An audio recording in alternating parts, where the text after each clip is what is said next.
Africa, do you feel it? Africa. Go on,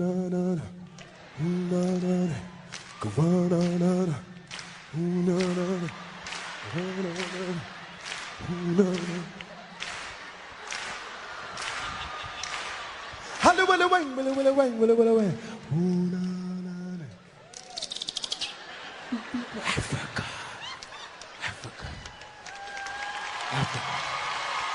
Have any of you ever been to Africa, back to the motherland? That's something. I went to Zimbabwe. It's a new country, right? It's about 3 years old now, because it used to be Rhodesia before they killed all them white motherfuckers over. It's the only country I've ever been to. Black people kicked ass over there. 7 years, they killed motherfuckers, Jack. They happy, too. You walk down the street, they just smiling. Hello. Oh, they don't fuck with us no more, no.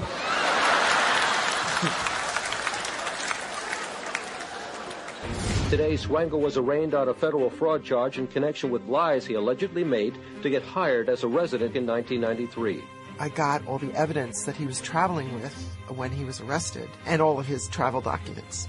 And he had a really interesting passport. Now, what we learned by looking at his passport was that he had been in Africa. So it turned out that when he left Northport, he eventually found his way to Zimbabwe. So now we're going to have to look at what happened in Zimbabwe. They put together a team of investigators, and they hoped that Africa would be able to offer them the clues that would help them build their case. We had to get to Africa. We thought if he got sloppy anywhere, if we don't want to take a chance, it would be over there.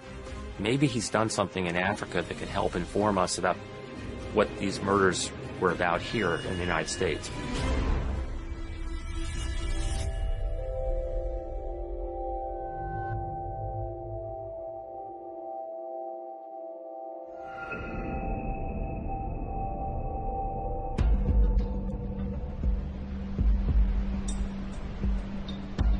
Zimbabwe is the most beautiful country in the world.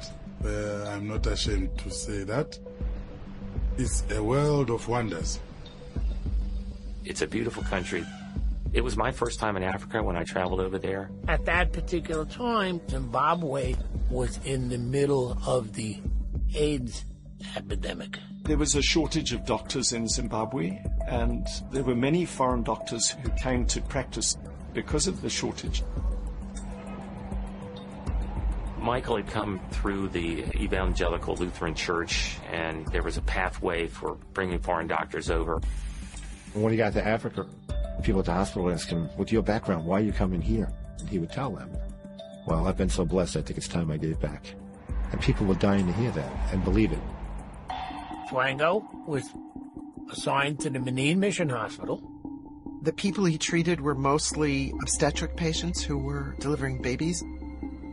Within a short period of time, the staff realized that he was deficient in some of the most basic medical procedures, certainly in obstetrics. And so that was the first sign of potential trouble.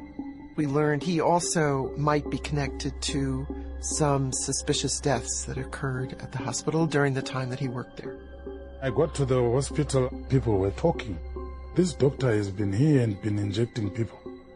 His syringes were always loaded, and before people knew it, the patient was either dead or their jaws locked. By that time, I think I had heard enough to understand that this doctor from America was up to no good. The U.S. team included forensic pathologist Dr. Michael Baden, and he was looking for poison in several of Swango's possible victims. We had hired local grave diggers, and we would transport the bodies back to Bulawayo. But Dr. Michael Baden would do autopsies and take samples. We also were able to actually talk to a live witness. And there were 2 or 3 cases where there were people who experienced some sort of intense pain right after you injected them with something. There was this rush of adrenaline to the point where they thought they were going to have a heart attack and die. And this elderly gentleman that I spoke to in Zimbabwe said exactly that. He said, I thought I was going to have a heart attack and die. Kenneth Mzeziwa was in hospital, and he said as he was dozing off, he felt Dr. Michael Swango pull down his pajama short. And then he rammed his syringe loaded with some pinkish fluids and injected him. Within a short while, he felt his jaws locking and the whole body going numb. Other survivors shared terrifying tales. And one of them was a pregnant woman. Virginia Sibanda. She was pregnant and she was going into labor. And Swango injected something into her IV bag. And then she felt this intense shooting of pain through her body. And then this rigidity, and she could barely move. But she caught the attention of some staff, and she said, he put something in my IV. And we believe it was probably succinylcholine. Succinylcholine, it is a paralytic. This causes every muscle in the body to stop working. You can't move anything. They're completely cognizant during that time period. They know exactly what's going on. And then they also realize they can't breathe. Terrifying experience. The nurse took the IV bag down, threw it out, started another one, and basically saved those 2 lives, the baby and the mom. And at that point, there was an investigation, and he was suspended from working in the hospital. And he hired an attorney to fight his suspension from the hospital. I then started representing him, and seeing these bizarre allegations leveled against him, I then said to him, well, I need to see your professional qualifications to prove that you are a competent doctor. And that was never forthcoming. And I kept asking him, and he gave a variety of excuses, to such an extent that by the time we got to the labor hearing, I was starting to question the veracity of what he's saying. The FBI learned that during the 2 years that Dr. Michael Swango lived in Africa, he not only worked for, but also volunteered at, several hospitals throughout Zimbabwe. And the alleged misdeeds were not just happening inside hospital walls. Here's a guy who has been poisoning people around the United States and now in Africa. He showed himself to use arsenic in the Quincy case. So right away, you know, that's something you're always going to have to look for. We found 5 girlfriends. We asked them, when you were with him, did you ever get sick? And one by one, they all went, wait a minute. Oh my God. And they realized they had the same symptoms as Brent Husbig and all these others that were poisoned with arsenic. At the end of their investigation, Zimbabwe authorities had uncovered enough evidence of poisoning to charge Dr. Michael Swango with 5 counts of murder. So let's spell it on, spell it on, spell it on out. A-F-R-I-C-A. Angola, Soweto, Zimbabwe, Tanzania, Zambia, Mozambique, and Botswana. So let us speak about the motherland. We have had the sneakiest representation for the so-called 50-year anniversary of hip-hop, even within the Katherine Massey Book Club. Way back when we were doing Sue Klebold, we had It Ain't My Fault, right? Then even in Swango, we had KRS-One, Zach De La Roca, Last Emperor, CIA Criminals in Action, and even Stetsasonic. 50 years of so-called hip-hop. Who knows how many years of white supremacy racism. Katherine Massey Book Club, Context of White Supremacy. Today's date, Thursday, December 7, 2023. So I have been told, our penultimate session on James B. Stewart's Blind Eye. We're picking up on Chapter 11, very beginning. Much obliged to Jamie Foxx, the late great Richard Pryor, Cowbell. The audio that we heard after those two was from the documentary Very Scary People Part 2 about the mysterious Dr. Swango. That segment we heard Michael Baden.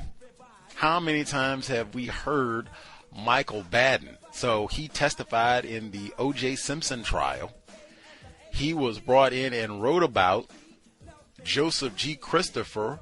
Joey 22, remember he talked about the sexual attraction and the similarity between the victims. Read that chapter from his book. He also, just my personal interest, investigated the assassination of John F. Kennedy and a number of other cases, I believe even Edgar Award. He would definitely be a white person that I would enjoy talking to, forensic psychologist. We also heard the late, great Foster Dongozi, who will be quoted in this book, black male journalist in Zimbabwe, who came to do really great work covering this case. He's quoted in the book. I think James B. Stewart might have spoke to him directly.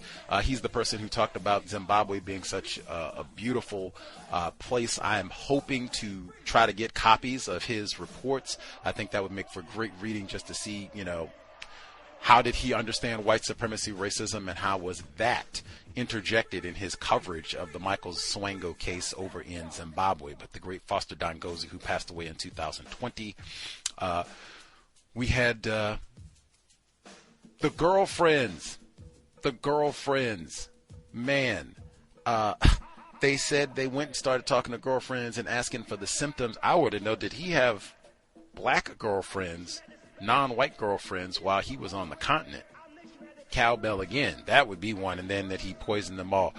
We will hear from James B. Stewart after the audio segment concludes. It's going to be, our listener talked about him being a gay white male. He gave a speech at DePaul University for their graduation way back in 2012, where he talks about being a gay white male. So we'll play that just for context of second times we've had white male authors, gay white male authors, writing about white serial killers and even talking about how attractive and the sexual prowess that they have. Dave Cullen, too. Had that shooting at UNLV this week. UNLV, that is the Rebels. Whew. Anyway, quickly before we get to the report, so this is from the Argus Leader. This is a South Dakota newspaper. Sunday, December 27, 1992, Swango, support was a comfort. University of South Dakota Medical School dismissed Dr. Swango from its residency program in December, 5 months after he had begun working there. In 3 Sioux Falls hospital, school officials contend that Swango, 38, was not forthright and misled them on information he provided concerning his 1985 conviction for poisoning 6 co-workers while he was a paramedic in Quincy, Illinois. He served 2.5 years in prison for that conviction. As a result of Swango's past coming to light, USD officials now are working on new rules to keep felons out of school programs. Whether they succeed with Swango is another matter. He is fighting his dismissal. Steve Young writes, in the end, as her husband lay dying of cancer in Sioux Valley Hospital, Cindy Childress had neither the time nor reason to suspect Dr. Michael Swango's past. It was late September. Randy Childress' brain cancer was in its final hours. The family's last hope, a trip to Reno, Nevada for homeopathic treatment, had proven futile. Now, back at Sioux Valley, came the painful process of letting go, and no one gathered there had the faintest idea about the controversial doctor in their midst.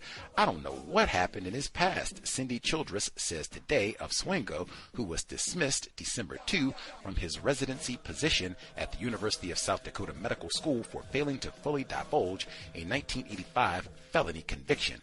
I just know the 4 days he spent with us when Randy was dying and how caring and comforting he was great. Those kind of accolades have been few since the public began learning about Swango's conviction for trying to poison 6 co-workers while he was a paramedic in Quincy, Illinois. Contrary, I read a different news report saying the same thing last week.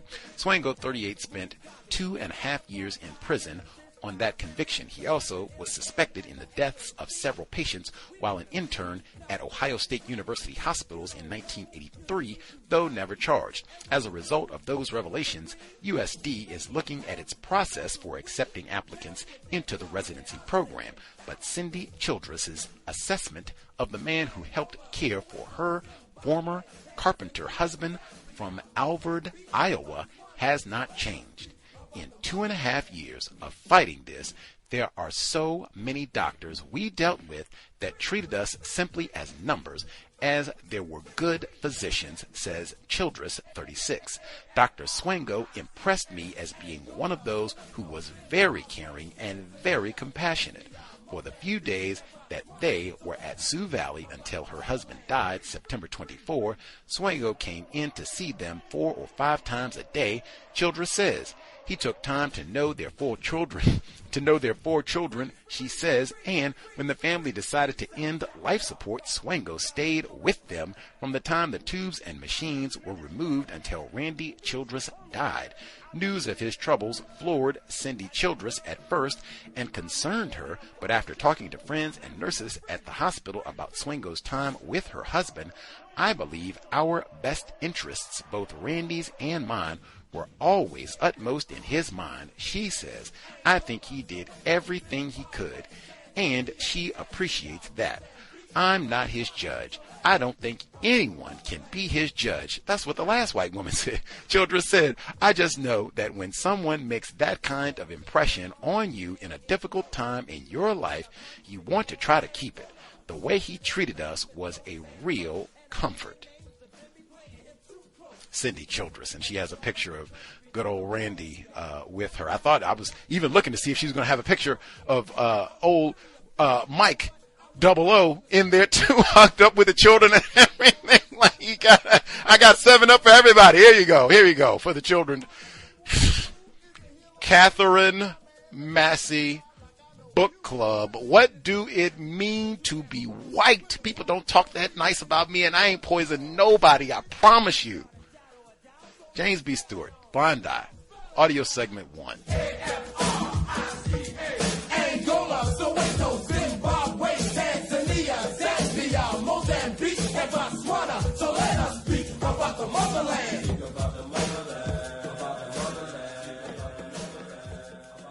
Chapter 11.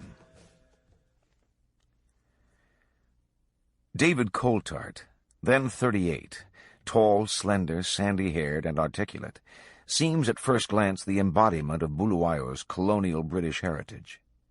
But he is, in fact, Zimbabwe's most prominent human rights lawyer, especially that, under the oppressive regime of Robert Mugabe, has kept him in constant demand. He has often aroused the ire of the dictator. In a 1999 speech defending his government's imprisonment and torture of 2 journalists, Mugabe cited Coulthart by name as bent on ruining the national unity. Ironically, Coulthart first gained prominence as a civil rights lawyer representing dissident politicians who were being harassed in the early years of Zimbabwean independence, many of them now prominent government officials. He founded Zimbabwe's leading human rights organization, the Bulawayo Legal Project Center, and his dedication to constitutional government, the rule of law, and the rights of the poor and powerless have earned him a wide following and the admiration of many white and black Zimbabweans. He is easily the best-known lawyer in Bulawayo, and he also attends the Presbyterian Church. So when Swango called Ian Lorimer in August saying he might need a lawyer, Lorimer naturally thought of Coulthart. The Lorimers hadn't seen much of Swango since he'd gone back to Manene, but Abdi Mesbah, the Iranian doctor at the hospital, had reported in something of an I-told-you-so manner that Swango had stopped working at Manene and something was amiss. This Mesbah claimed to have learned from a Swedish nurse at Manene, presumably Larsson's wife, but he knew no details. When Swango himself called the Lorimers from Manene, he told them only that something had gone wrong and he needed a lawyer. He declined to elaborate, saying he would explain everything when he returned to Bulawayo and saw the Lorimers in person. Ian was curious, but not all that surprised that things hadn't worked out for Swango. He knew how isolated Manene was, and how different the bush culture. Swango arrived at Coulthart's office on the 4th floor of the Haddon and Sly building in downtown Bulawayo on August 23rd.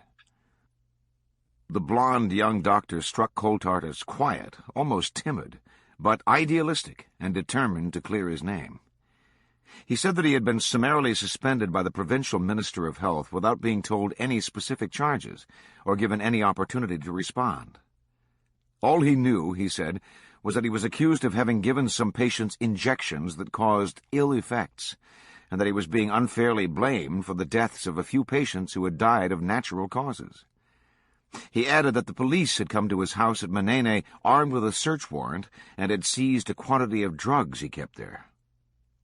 "Why did you have drugs in your cottage?" Coulthard asked, immediately concerned that the case might involve narcotics. Swango replied that since he was coming to darkest Africa, he had brought a selection of drugs that he thought might be unavailable at the mission hospital. Coulthard was impressed that Swango had gone to such trouble, personally carrying drugs into the country. As a lawyer trained to judge the credibility of witnesses, Coulthard found Swango earnest and believable. But he was more impressed by the glowing letters of recommendation Swango produced from Doctors Oliver and King at Impilo Hospital. Oliver, in particular, was a friend of Coulthard's and a fellow member of the Presbyterian Church. Coulthard knew nothing about Manene Mission Hospital, but he had heard of some factional feuds within the Evangelical Lutheran Church. He thought Swango's troubles might possibly be related. Then again, this might be a case of reverse discrimination against a white American doctor. Such situations were common in post-independence Zimbabwe. Coulthard thought Swango idealistic and probably naive, someone who didn't understand the local culture and was in turn misunderstood. He thought it would be a terrible precedent if a promising young doctor were unfairly driven from Zimbabwe at a time the country so desperately needed doctors. So Coulthard agreed to represent Swango, thus lending his considerable prestige to Swango's cause. Swango seemed relieved and agreed to pay the firm's fees in cash. In any event, to Coulthard the charges seemed vague and far-fetched. The next day he sent a letter to the police in Gweru demanding to know on what grounds they had searched Swango's residence and to learn the details of any charges they anticipated filing. He complained that his client had been confronted with unspecified allegations to the effect that he had injected patients with the wrong drugs that caused a bad effect. Coulthard said he would appreciate precise details at your earliest convenience. The police replied on September 9th, writing that precise details will be forthcoming in a matter of days. But 9 days later, Coulthard received a letter saying that we are now unable to give details as the docket has been referred to a higher office for action. That higher office turned out to be Zimbabwe's Director of Public Prosecution, the equivalent of the Attorney General of the United States. But the evidence was still far from conclusive. Lab results from Margaret Jo's tissue, which had been sent to Bulawayo and then to Harare for testing, proved inconclusive. The pathologist pointed out that unless someone could indicate what substances were believed to have induced death, he had no way of proceeding. The same problem that had beset pathologists in the United States. Given the lack of physical evidence, the prosecutor's office had ordered the police to continue investigating and postponed any decision to file charges. None of this was known to Coulthard or Swango, and additional letters from Coulthard produced no further explanation. As time passed and no charges or evidence materialized, Coulthard began to suspect that this might indeed be a political case of anti-white discrimination against Swango. Coulthard knew of other cases. White safari operators were a recent example, in which people were arrested but never charged. In Coulthard's view, the practice was one of the worst abuses of the judicial system by the authoritarian Mugabe regime. Then, in October, Swango had received the letter from the Lutheran Church terminating his employment, a letter which also made no reference to any specific charges. Coulthard recognized as soon as Swango showed in the letter that Swango's termination was improper under Zimbabwean law. An employer may fire an employee only if the employee violates a code of conduct registered by the employer with the Department of Labor. Manene Mission Hospital had no such code. Few employers in Zimbabwe do. Absent such a code, the Lutheran Church was within its rights to suspend Swango, but it had to apply to the Labor Ministry for an order terminating his employment, a procedure that would have given Swango an opportunity to respond. The possibility that he was a pawn in a larger political drama was a theme Swango mentioned when he met with Ian Lorimer. As he'd promised, Swango offered Lorimer a detailed explanation of what had happened, describing 3 patients whose deaths had been blamed on him. One, he said, evidently referring to Philemon Chipoko, was a diabetic who became ill after an amputation on a Friday afternoon. Swango had happened to be on duty that weekend when he died, but the man wasn't his patient. Chipoko actually died on a Tuesday. The second, evidently Margaret Jo, was a woman experiencing severe bleeding after a miscarriage. Again, she was not Swango's patient, but had died while he was on duty. And the third account Swango gave was a highly abridged version of Edith Ngwenya's death. Swango said Ngwenya had worked for him, that he'd visited her socially, and that after she complained of abdominal pain, he'd insisted that she be admitted. But neither he nor Dr. Zashiri had been able to diagnose her illness before she died. Nurses unfairly suspected, he said, that he had given her a drug, which he denied. Because he was a white doctor, he said, he was being made a scapegoat for every death in the hospital. Swango's account made selective use of the facts, and naturally Lorimer had no way of knowing that he had already told inconsistent versions of the same stories to the nurses, denying any injections, and the police, claiming he had injected water. Lorimer and his colleagues at Mpilo found Swango's account plausible, though Lorimer did think it odd that none of the doctors at Manene had been able to diagnose Ngwenya. Mike Cotton, another resident at Mpilo, said he'd known 2 Dutch doctors, a husband and wife team who had worked at Manene for 2 years and then left when something went wrong. So there was obviously some precedent for trouble at Manene. But Lorimer did quiz Swango about the matter. "Did you do anything you shouldn't have?" he asked on one occasion. Swango emphatically denied it, adding that no doubt can be cast on my management of patients. "Did you clash with anyone?" Lorimer asked. "No, I got along very well with everyone." Finally, Lorimer asked him, "Were you on drugs?" "No, of course not," Swango answered, laughing at the suggestion. Even more persuasive than Swango's denials was the fact that David Coulthart had taken on his case. Lorimer, Oliver, and other doctors at Mpilo held Coulthart in exceptionally high regard, and given Coulthart's reputation for integrity, believed he would not have accepted the case unless he believed Swango was being persecuted. So when Swango said he'd like to practice medicine again at Mpilo, Lorimer and others on the medical staff were, for the most part, enthusiastic. Lorimer went to Mpilo's director, Dr. Chibva, and argued that Swango should be hired despite having been dismissed from Manene. Mpilo was desperately understaffed, and even if Swango couldn't handle everything, at least the other residents would only have to be on call every 4th night rather than every 3rd. Swango was better than no doctor at all. Dr. Oliver, too, urged Chibva to hire him. Finally, Swango himself went to Chibva and said he would be willing to work without pay if the hospital would provide living quarters. Chibva asked him what had happened at Manene, and Swango told him he didn't get along with church officials. But Chibva said he'd have to get some kind of explanation from Manene. The next day, Chibva called Zashiri, saying that Dr. Swango had volunteered to work at Mpilo and that the hospital was short of staff. Zashiri was silent, which Chibva found odd. Finally, Zashiri said, "If I were you, I would not employ him." "Why not?" Chibva asked. Again there was a pause. "It's under investigation," Zashiri said. Chibva again tried to get an explanation, but Zashiri would say nothing more, repeating only that if it were up to him, he would not hire Swango.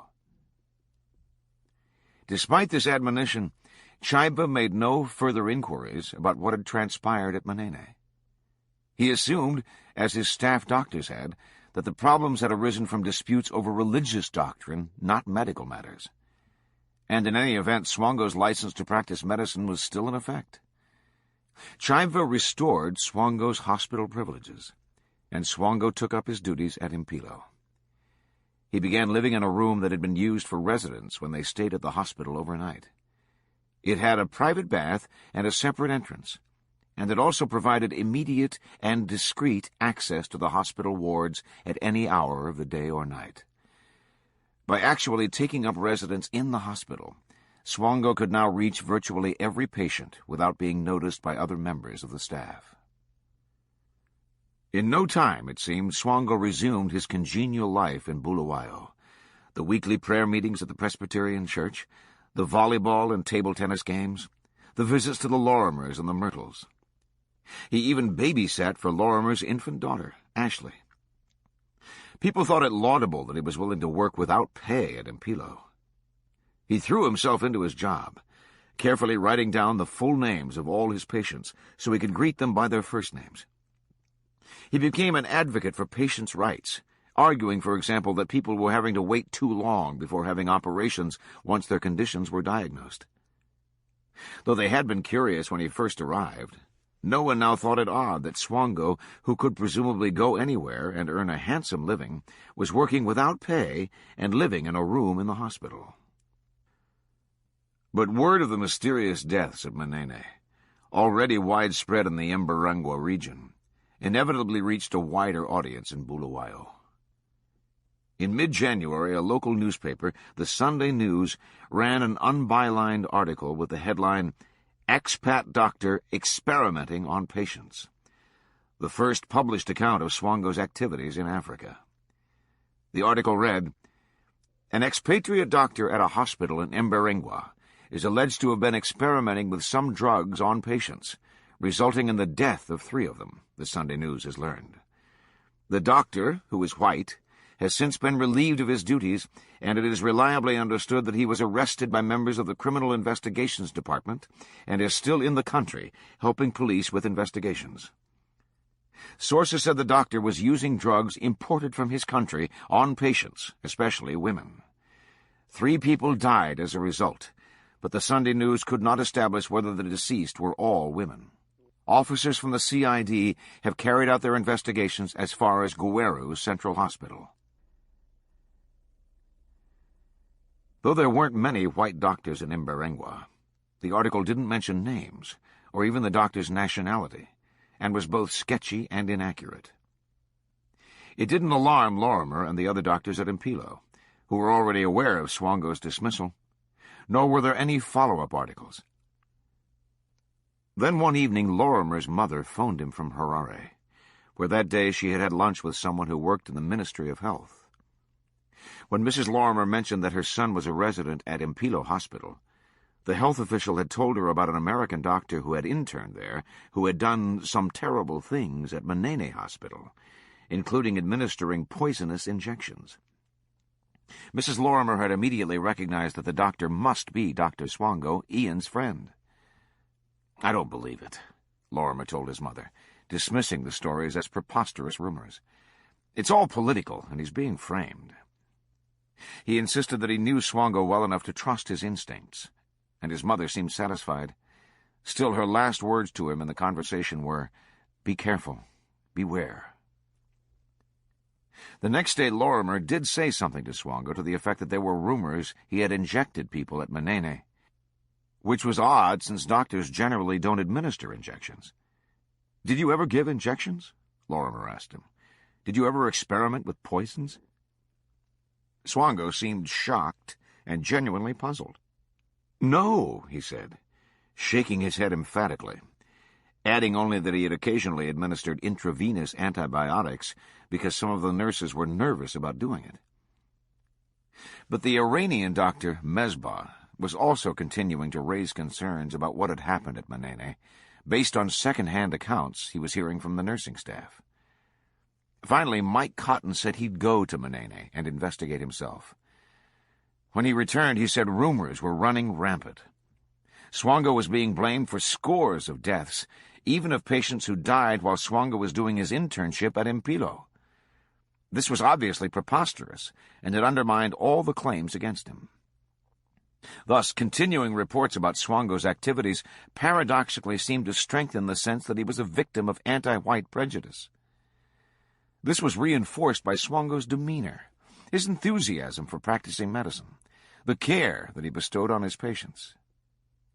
The other doctors at Impilo trusted their own judgment as to medical matters, and those who were white feared that the same prejudice that had apparently been aimed at Swango might easily be turned against them. Thus, other pieces of a puzzle for which the solution would later seem obvious made little or no impression on them. Even the sudden rise in unexplained deaths at Impilo that coincided with Swango's move into the hospital. One of Lorimer's patients was a man in his late 30s who needed emergency surgery for an incarcerated hernia, a dangerous condition in which the herniated tissue cannot be pushed back into place. The patient was brought into the operating room at 2 a.m., and Lorimer had completed the surgery 2 hours later. The procedure posed no complications. Indeed, Lorimer thought it had gone exceedingly well. At 5 a.m., the patient was dead. Swango wasn't involved with the patient, but he was in the hospital that night, and along with Lorimer, expressed bafflement at the sudden death. A post-mortem was conducted, but no cause of death could be established. A few days later, a patient was admitted with burns to the esophagus and stomach. He had swallowed hydrochloric acid in an apparent suicide attempt. He was placed on a fluid diet and, a week later, seemed to be recovering. Lorimer decided that a feeding tube should be inserted through a small incision in the abdomen just below the stomach. It was a simple operation, and Lorimer had Swango assist him. The surgery was uneventful, and the patient seemed fine. 3 days after the tube was inserted, the patient died. Again, no cause of death could be established. Several other doctors found similar mysterious deaths among their patients. But in the rush of hospital life, and with the hospital so understaffed, no one compared notes or spotted a pattern. But finally, Dr. Cotton raised a concern. A 14-year-old boy had been admitted to intensive care after suffering an auto accident. Swango was on duty when the teenager was admitted and treated him. Indeed, trauma injuries were one of Swango's few strong areas of practice, and he'd recently been credited with saving the life of another teenager injured in a similar accident. Cotton subsequently oversaw the boy's progress and thought he was improving rapidly. Then the patient suddenly died.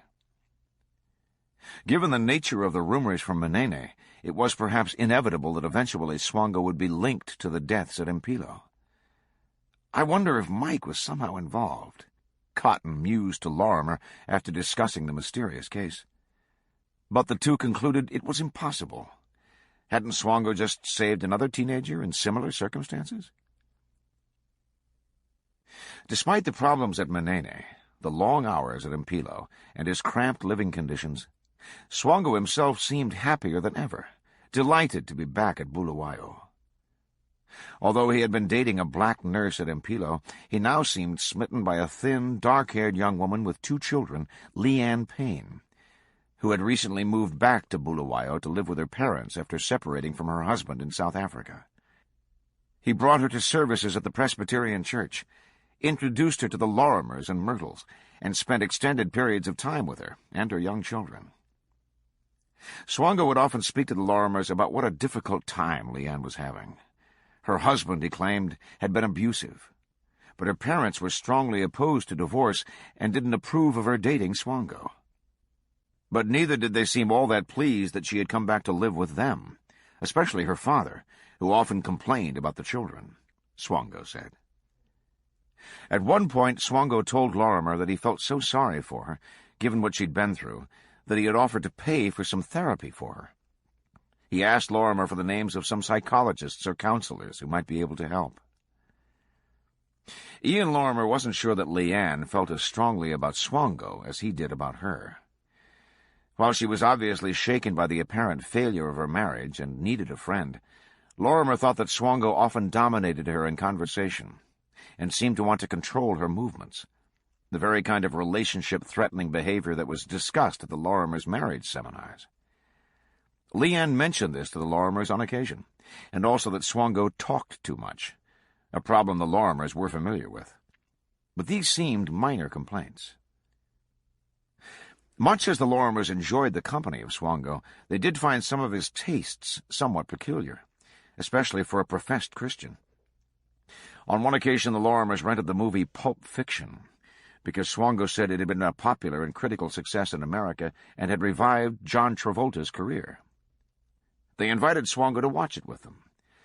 The film was exceedingly violent and bloody, with a particularly intense sequence of sadomasochistic torture. Within 10 minutes, the Lorimers were horrified and wanted to turn off the tape.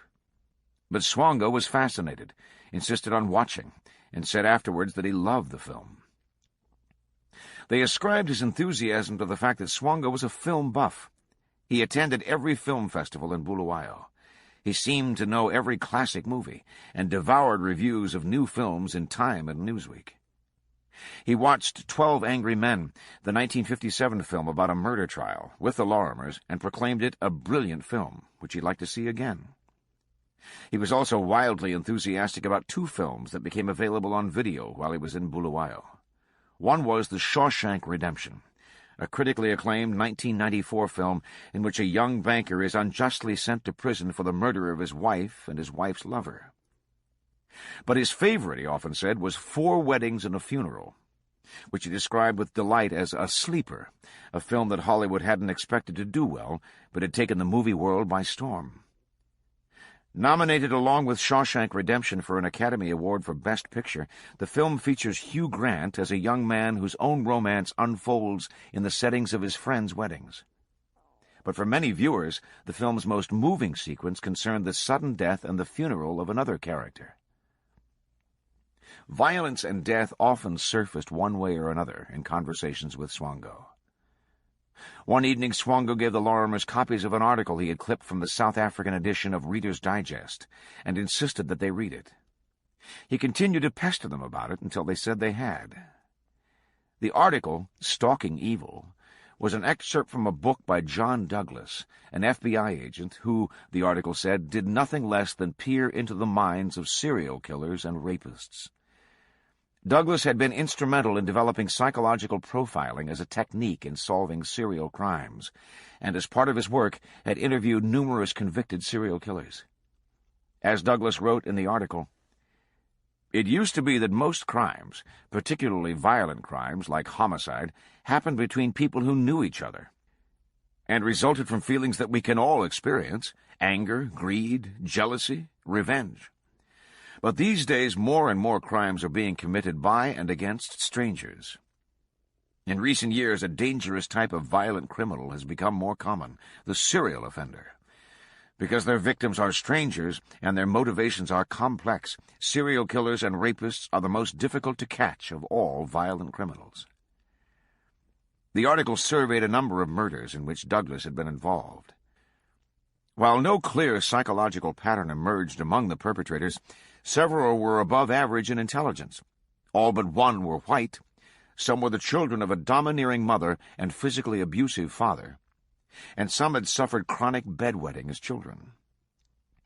And Douglas insisted that no matter how peculiar they may be, all serial killers establish a pattern that can eventually identify them. No matter how such a serial killer throws us off his track, he's still going to give us behavioral clues to work with, whether he intends to or not, Douglas wrote. And, he concluded, I learned that even the smartest, most clever criminals are vulnerable. It doesn't matter how shrewd or experienced they are. And it doesn't even matter if they know about our techniques. They can all be gotten to. It's just a matter of figuring out how.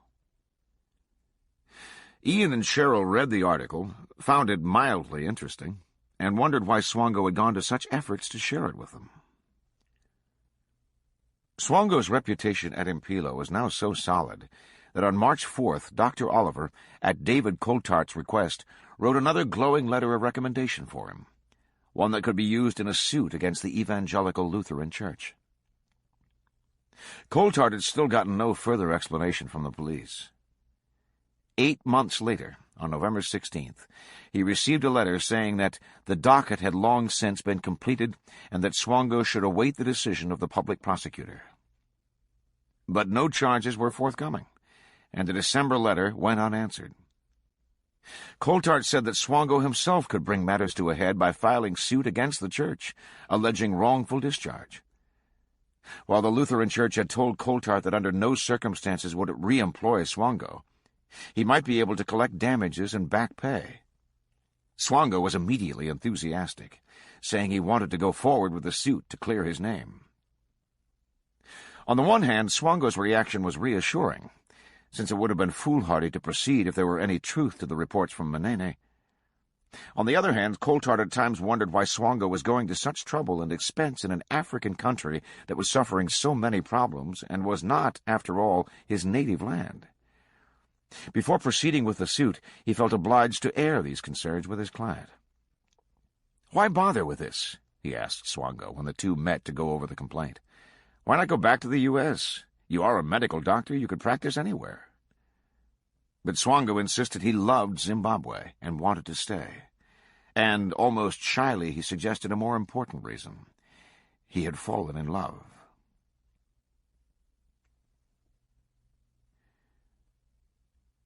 Foster Dongozi, a reporter for the Bulawayo Chronicle, the local daily newspaper, shared an apartment with his cousin, who happened to be an orderly at Mpilo Hospital. "There's a white expatriate doctor living in the ward," he mentioned one evening. Dongozi found the claim hard to believe. Why would a doctor live in the ward? But his cousin insisted it was true, so Dongozi drove out to the hospital and approached several staff members. No one wanted to talk. So Dongozi asked his cousin to check the report. This time he not only confirmed the story, but added, "It is believed he was chased from Manene after killing people," a story which he said was circulating widely among the hospital staff. He said the doctor's name was Swan. Sensing a major story, Dongozi returned to the hospital, again asking staff members if such a doctor was working there. No one would comment.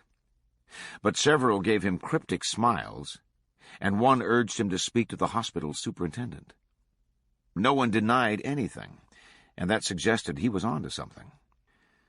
So Dongozi went to the hospital switchboard and asked the operator to page Dr. Swan.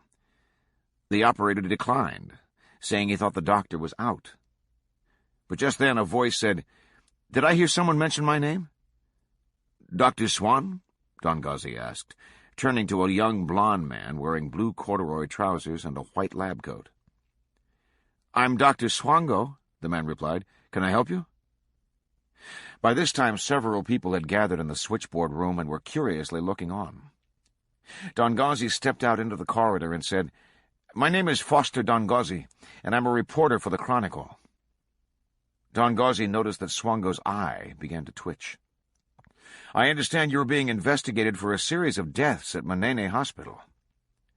Swango's whole body began to tremble. He raised his right hand as if to ward off Dongozi and began to back away. "I can't answer that," he said.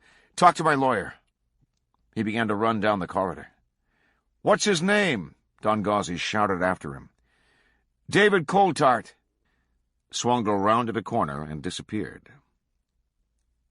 The next day Dongozi called on Dr. C.O.W.S. and asked him if Dr. Swango was living in the hospital. "I don't know where he lives," C.O.W.S. answered. "Is he being investigated for killing people at Manene?" "I don't know that." C.O.W.S. was obviously uncomfortable at the questions. "I have heard stories about him, but it's not clear what the stories are." "Why did you hire him?" Dongozi asked. C.O.W.S. shrugged. "There's a shortage of doctors." Dongozi left, unsure whether he had enough for a story. But events quickly overtook him. That same week, Swango had gone to C.O.W.S. and asked to be paid for his work. C.O.W.S. had said that was out of the question. He was also annoyed, since he thought Swango was reneging on their agreement. In any event, C.O.W.S. didn't have a discretionary fund of that kind. Now the press was asking about Swango, which meant the situation could erupt into a public scandal. Worried about his own potential exposure, C.O.W.S. called the Ministry of Health in Harare. News that Swango was working in another hospital in Zimbabwe came as a shock to Timothy Stamps, the Minister of Health and Child Welfare. "Stop him," Stamps ordered C.O.W.S. He told him to terminate Swango's employment immediately and remove him from the hospital's premises. He told C.O.W.S. what had really happened at Manene, which left C.O.W.S. in stunned disbelief. C.O.W.S. summoned Swango to his office. "Your services are no longer required," he announced, and told him to vacate the hospital. Swango seemed resigned to the news. He shrugged and said, "Okay," then left the office without seeking any further explanation. The following Sunday, March 24th, 1996, the Sunday News ran a huge front-page headline. "Ministry dismisses doctor." The story began, "Harare.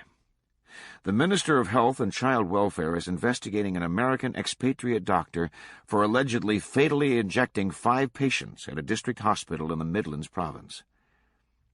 Dispelling fears that the expatriate doctor was now operating in Mpilo Central Hospital in Bulawayo, the Minister of Health and Child Welfare, Dr. Timothy Stamps, said the doctor had been dismissed.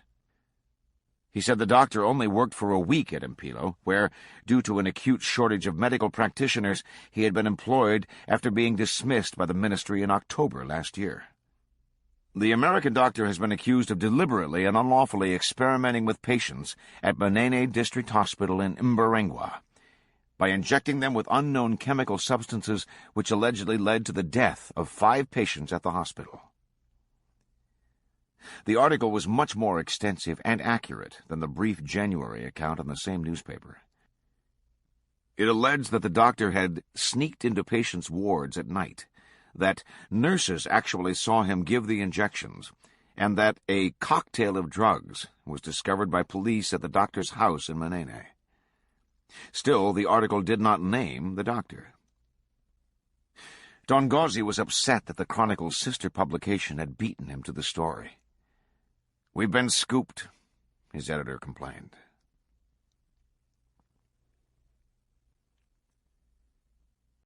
Chapter 12.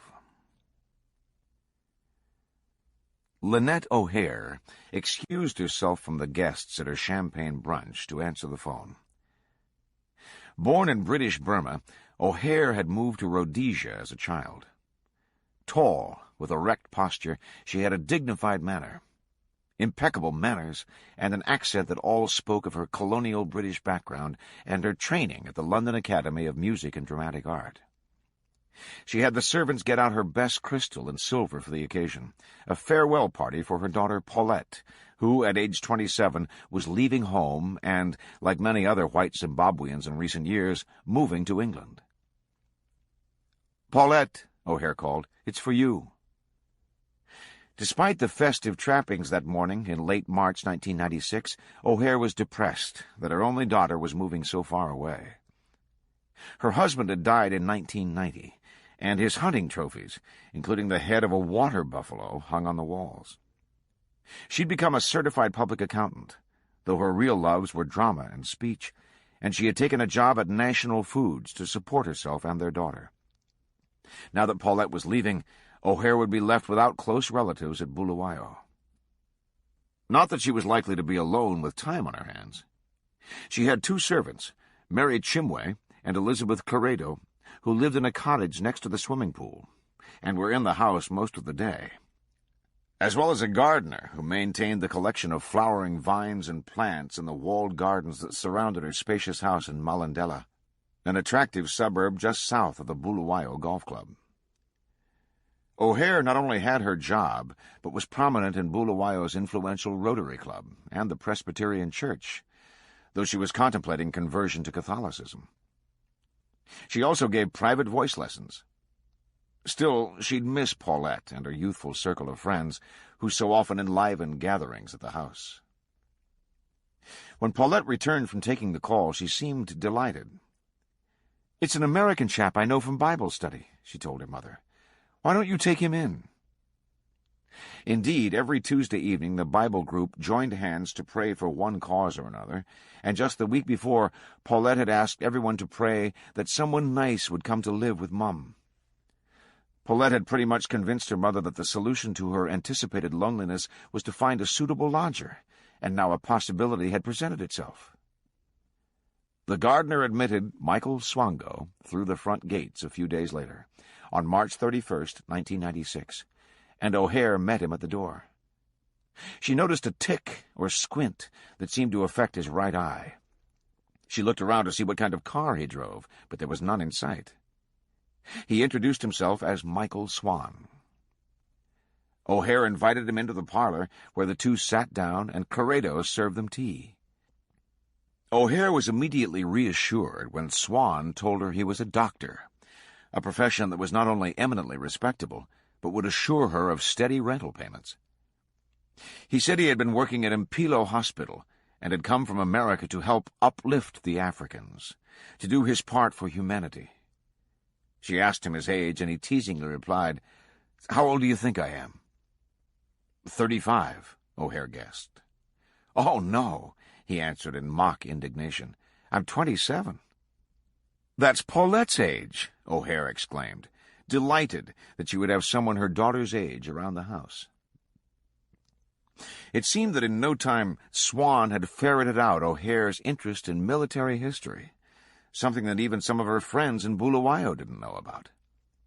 He told her his father had had a military career, and then mentioned several books in the field he'd read. O'Hare was captivated. She proudly showed him her own extensive library, each book carefully shelved and catalogued. He exclaimed over her works of English literature, and told her that he loved everything English. That, too, delighted O'Hare, an unabashed Anglophile.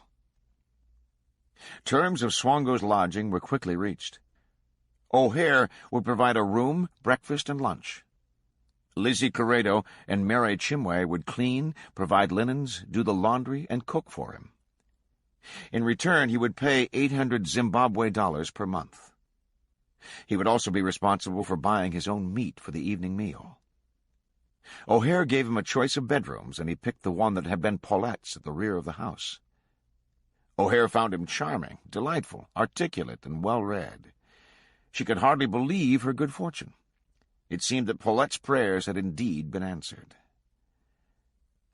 Swango arrived the next day with 2 metal trunks, a large duffel bag, and a backpack. Corrado and Chimway had moved Paulette's furniture out of the room Swango had chosen, but now he changed his mind, saying he preferred the room at the front of the house, directly adjacent to O'Hare's corner bedroom. The 2 women were annoyed, because they had to shift the heavy furniture again, and Swango neither offered to help nor even thanked them when they had finished. Indeed, O'Hare's servants took an almost instant dislike to Swango, a feeling that hardened as he proceeded to give them orders, act rude and unfriendly, and never express any appreciation for their efforts. But none of this was apparent to O'Hare, who was so pleased with her new lodger that she began inviting him to share dinner with her. They would discuss books. Both turned out to be avid fans of political novelist Alan Drury, author of Advise and Consent, and current events, which they would typically discuss after watching the evening news while sipping a cocktail, often prepared by Swango. One evening Swango brought Leanne to the house, introducing her to O'Hare as his girlfriend. O'Hare found Leanne attractive and pleasant, though obviously lonely because of her failed marriage.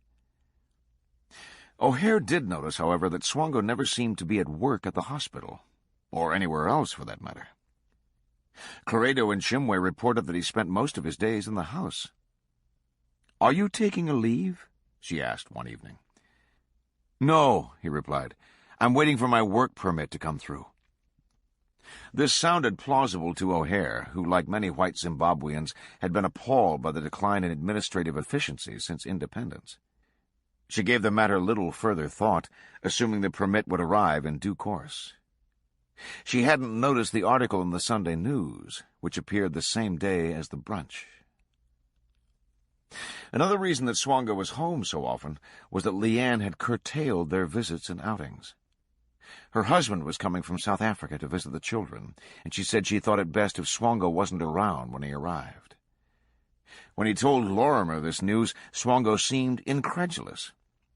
He couldn't believe that Leanne would banish him in favor of her husband, who'd been so abusive to her.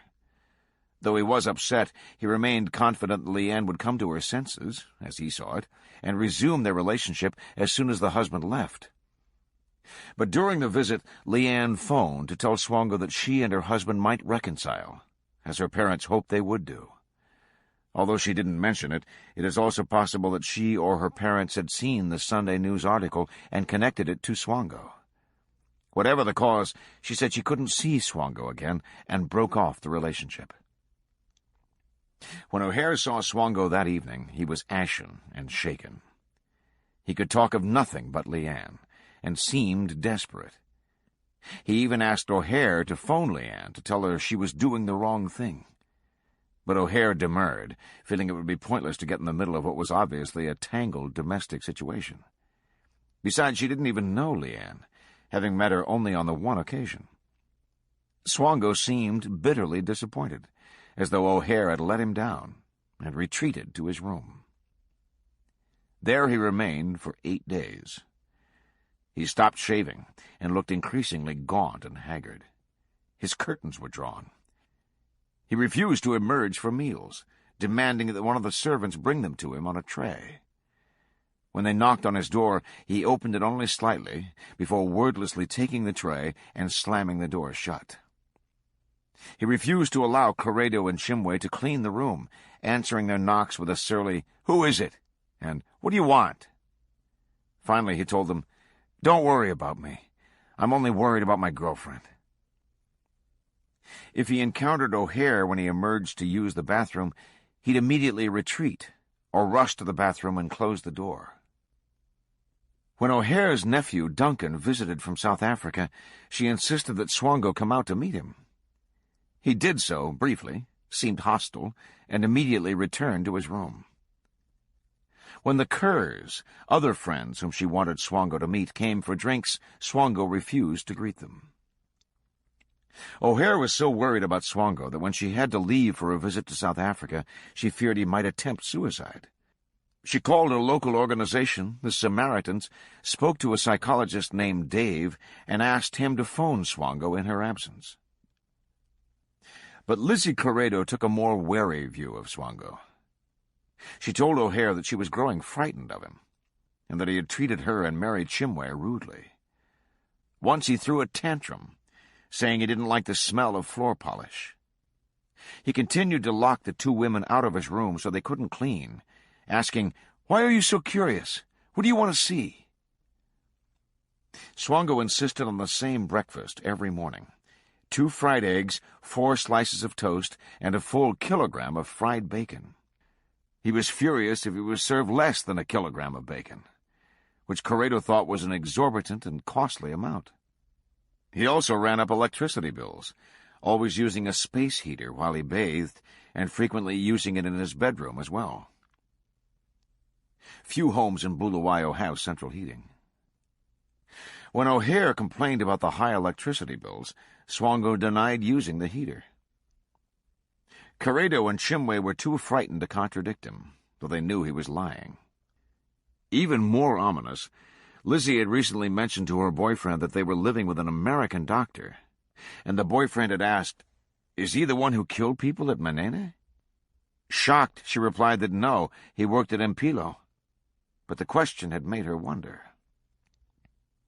When Corrado mentioned this to her employer, it reminded O'Hare of the brief article about an unnamed American expatriate doctor who was experimenting on patients. O'Hare had noticed the original January article, but had given it little thought since then.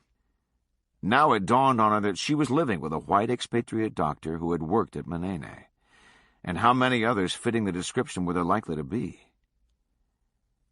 "I think he's the doctor from Manene Mission Hospital," Lizzie Corrado told her. Somewhat alarmed, O'Hare got on the phone to Ian Lorimer, whom she knew from church and as a friend of Paulette's. She also knew that Swango and Leanne had been socializing with Lorimer and his wife. "Ian," she began, "Swango is behaving very peculiarly." She explained that he'd been virtually locked in his room since breaking up with Leanne. Then she mentioned the article in the newspaper. "Is he this expatriate?" "He is," Lorimer confirmed, but then quickly reassured O'Hare. It's all a put-up job. He explained that the nurses at Manene, evidently jealous of Swango's authority, had been spreading false rumors that he was killing patients. This struck a chord with O'Hare, who was of the belief that, as she put it, jealousy is a part of the African nature. One has to be very careful. She had read of a recent episode in Harare, in which a white anesthetist had been accused of experimenting on patients. The case was widely viewed as one of discrimination against white doctors. But what clinched the matter for O'Hare was that Lorimer told her that David Coulthard was representing Swango, and that he was suing Manene Hospital. O'Hare thought the world of Coulthard. It was inconceivable he'd represent someone unless he had a good case. Now she assumed that she knew why the newspaper hadn't printed Swango's name. It wouldn't dare to if he was represented by Coulthard. Immensely relieved, O'Hare nonetheless took advantage of the conversation to get a message to Swango through Lorimer. "He's upsetting my domestics," she said. "I wish you'd say something to him."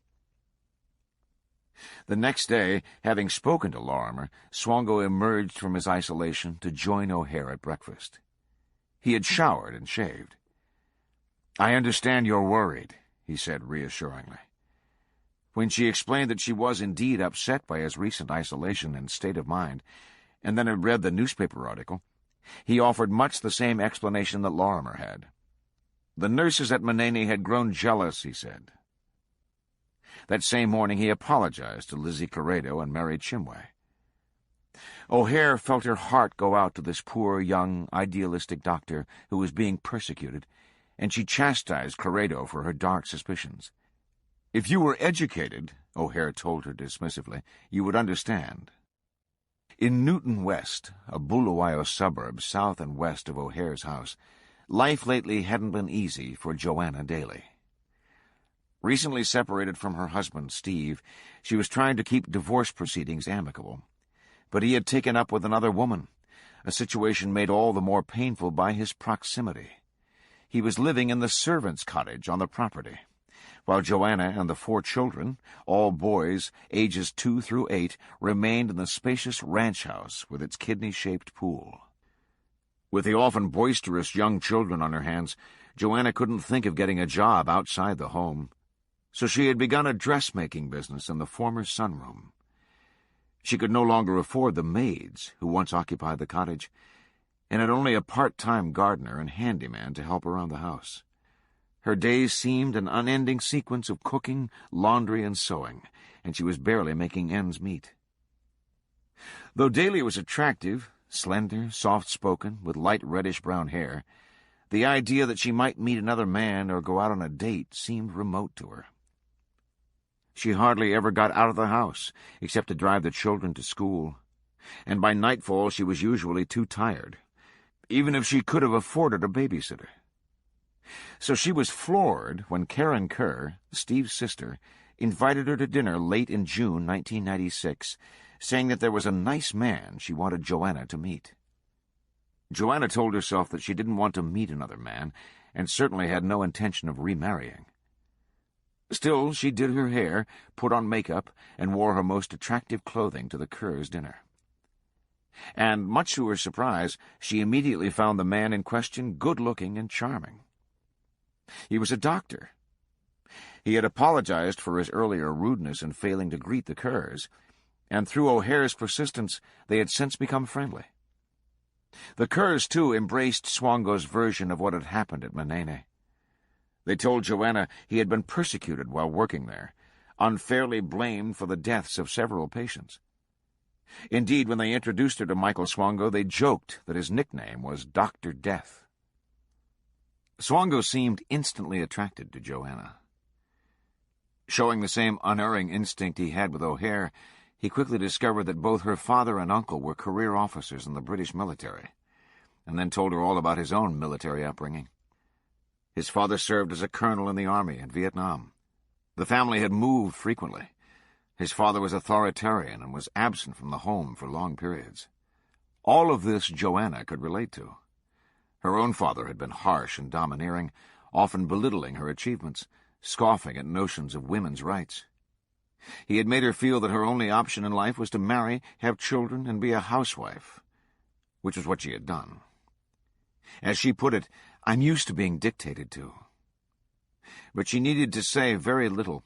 Swango kept up a monologue throughout the evening and never allowed his attention to stray. Her head was spinning from the attention. The next day, Swango phoned her at home, and Joanna invited him over that afternoon for a cup of tea. Her estranged husband happened to be in the house when he called, which Joanna mentioned, and Swango said he didn't want to have to deal with him. But she assured him that Steve wouldn't be present when Swango arrived. Overhearing the conversation, her husband did go into a jealous tirade, and Joanna later suspected him of spying on Swango's arrival.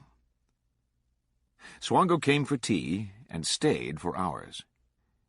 He asked Joanna how old she was, and when she said she'd be 28 in November, told her he was the same age.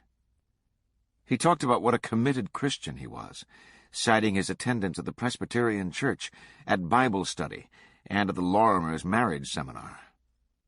He even showed her a pamphlet on Christian marriage that he'd been studying. Daly was a bit nervous about such sudden talk of marriage, but she was impressed by his seeming earnestness and decency.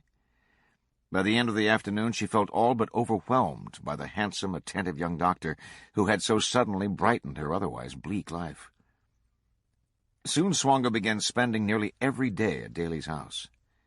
She'd pick him up at Lynette O'Hare's in the morning when she drove two of the boys to school, and take him back when she picked them up at the end of the school day.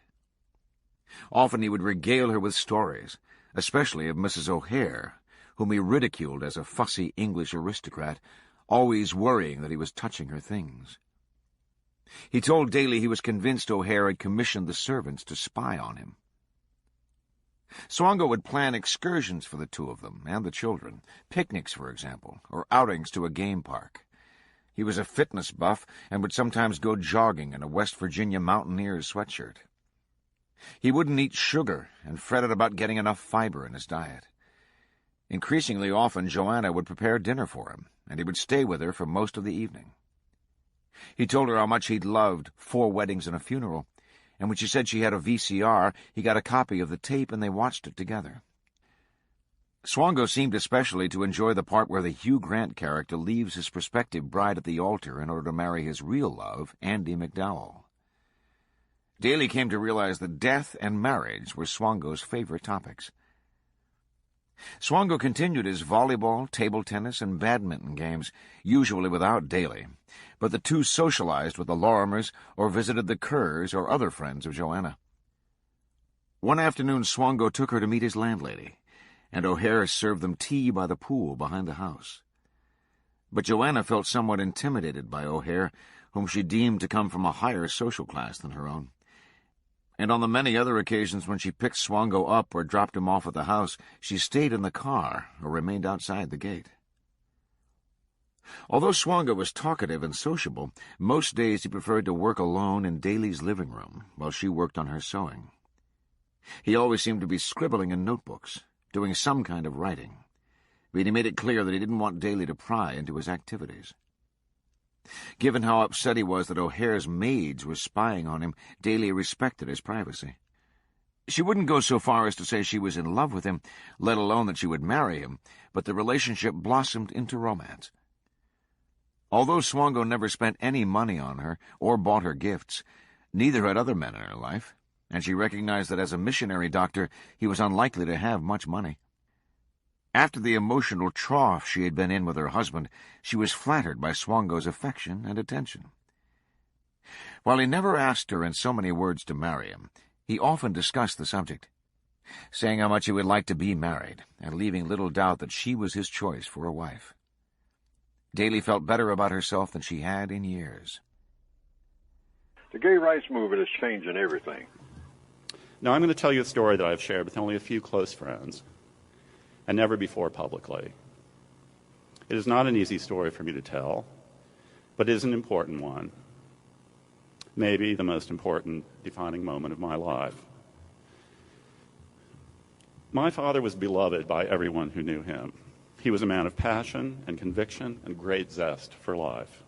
He left what seemed a secure job with International Harvester to work in the fledgling and risky world of broadcast television. He loved his work, and I idolized him and hoped to earn his respect and approval. But in one important respect, we were estranged. It may seem odd to you that for someone who has dedicated his career to finding the truth, I was very slow to reveal that truth about myself to him. I feared his disapproval, even rejection, and I'm not sure that's something I could have endured at an early age. Psychologists tell us that all children deserve the unconditional love of their parents. Few of us actually experience it, and we spend the rest of our lives seeking it. I desperately wanted to believe that my father loved me, so I said nothing. We lived in an extended state of don't ask, don't tell, which was not only stressful, but eventually came to seem to me fundamentally dishonest and unloving. And so I took a deep breath and told him and my mother that I'm gay. My mother cried. My father said he loved me. And then he said he could never condone what he considered an immoral lifestyle. No partner of mine would ever be welcome in his home. We argued about this many times, but his position only hardened. He was a man of deep principle and conviction, and I'd never known him to admit error or change his mind about something so fundamental. Despite his words of reassurance that he loved me, this did not feel like love. Some years later, I met Benjamin Weil, who worked in public health and had just returned from years fighting the AIDS epidemic in Africa. After being together 2 years, we invited our friends and family to a commitment ceremony in the garden of our farmhouse in upstate New York. We mailed an invitation to my parents. They never responded. A Presbyterian minister presided. The non-denominational ceremony was blessed by his congregation. A string quartet played. Everyone cried. And we had a dinner and dancing under a big tent. My father later told me that receiving that invitation felt like being kicked in the stomach. My parents' absence was a cloud over that otherwise perfect day, and a chorus of my friends urged me to cut my father off, to not condone his intolerance any more than he would condone what he considered my immorality, if for no other reason than to protect myself from further hurt and disappointment. Another defining moment was upon me. I gave this strategy considerable thought. I was angry. At times, I thought he deserved to be punished. But I couldn't get past a simple question. If I hoped for unconditional love from my father, then didn't I owe him unconditional love? And not in return for anything, because wouldn't that be conditional? My thoughts took me back to Professor Eigenbrot's incredible course at DePauw in the New Testament. Did Jesus ask for unconditional love, or did he give it? And so I tried. I put aside my anger, and I did my best to love my father as I hoped he might love me. We stopped arguing. We spent many joyous times together, and as he gradually lost his eyesight and then his heart deteriorated, I was at his side. Eventually, he moved into a nursing home and hospice care. I figured he had days to live. One evening, I arrived for a visit, and we were alone in his room. He said he'd been looking back on his life, and he realized he had made a terrible mistake. I should have attended your ceremony, he said. I was proud and stubborn, and I was part of a different generation. But I don't have any excuses. I don't know if you can ever forgive me. By now, he was crying, and I was crying, and I said that I had forgiven him many years ago. That night, I experienced what unconditional love feels like. When I came into his room the next morning, he asked me if I had my cell phone with me. He asked me to get Benjamin on the phone, and then he took it away from me. I want you to know that I couldn't love you anymore if you were my own son, he told him. And even though his body was failing and he was in a nursing home. I've never seen my father happier than he was during those last days. Context of white supremacy. Katherine Massey Book Club. First audio segment all done. We'll pick up on the second audio segment. Acquiescence by habit. She didn't ask Swango many questions. That's talking about daily. We're still in chapter 12.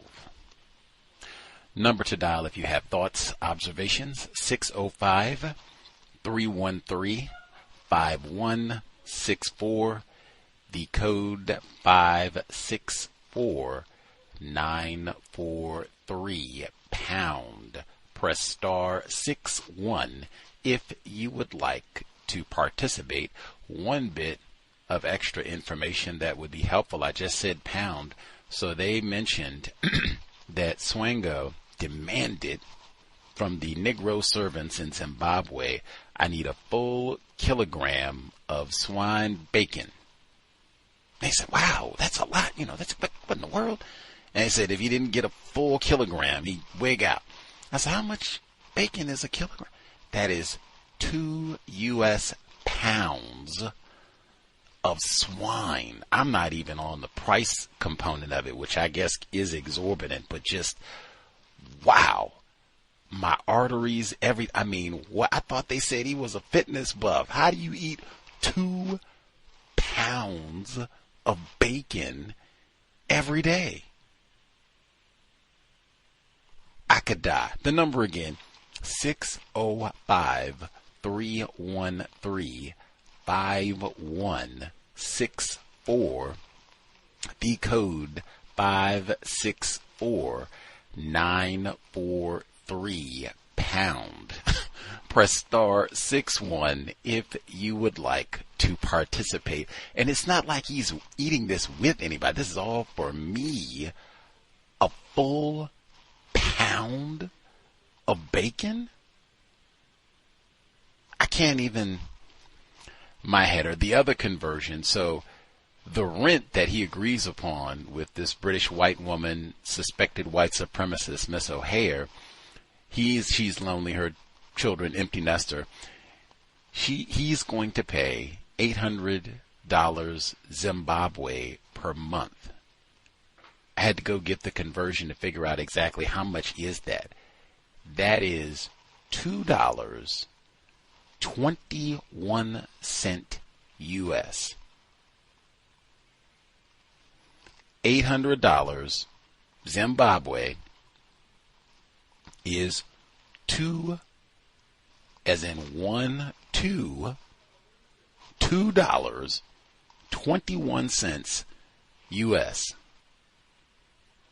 Now I had to hear that and then go back and look to see, like, wait a minute, what all do you get for this, for your $2.21? What all do you get exactly? Let's go back and get the arrangement. So the terms of Swango's lodging were quickly reached. O'Hare would provide a room, breakfast, lunch. Lizzie Credo and Mary Chimwe, Negro females, would clean, provide linens, do the laundry, and cook for him. In return, he would pay $2.21 U.S.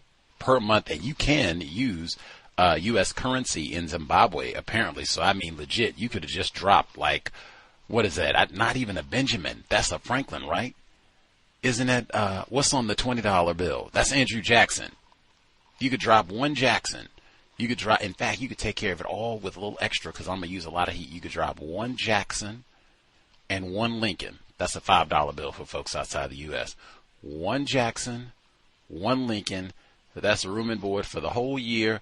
Make sure my 2 pounds of bacon every morning. I'm going to use extra heat and get on out of here and be surly every day that I want to. Yeah.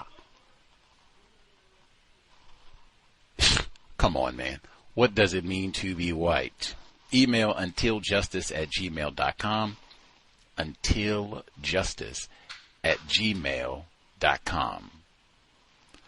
Let's see. I'll do one email and or one report really quick. Let's see. Let's see. I'll do one report. I mentioned Foster Dangozi previously. I mentioned it online. He was mentioned directly in the book this week, quoted, "He was scooped," they said, but he redeemed himself and carried on through. The late, great Foster Dangozi passed away in 2020, and they had lots of articles appreciating his life's work. I'll share one, and then we'll get to some of the folks who wrote in and callers. So this is from the Chronicle, same newspaper or I don't think it's been mentioned yet. This is the Chronicle in Bulawayo, same city though, in Zimbabwe. This is from December 27, 2020. Dr. Swango, Chubby, Commander, Booty Vu, Booty Foster. All these were names of the late journalist, friend, and former workmate Foster Wulindelea Dangozi, my apologies, who passed on in Harare last Wednesday at the age of 48 after more than a quarter of a century's service to the profession of journalism.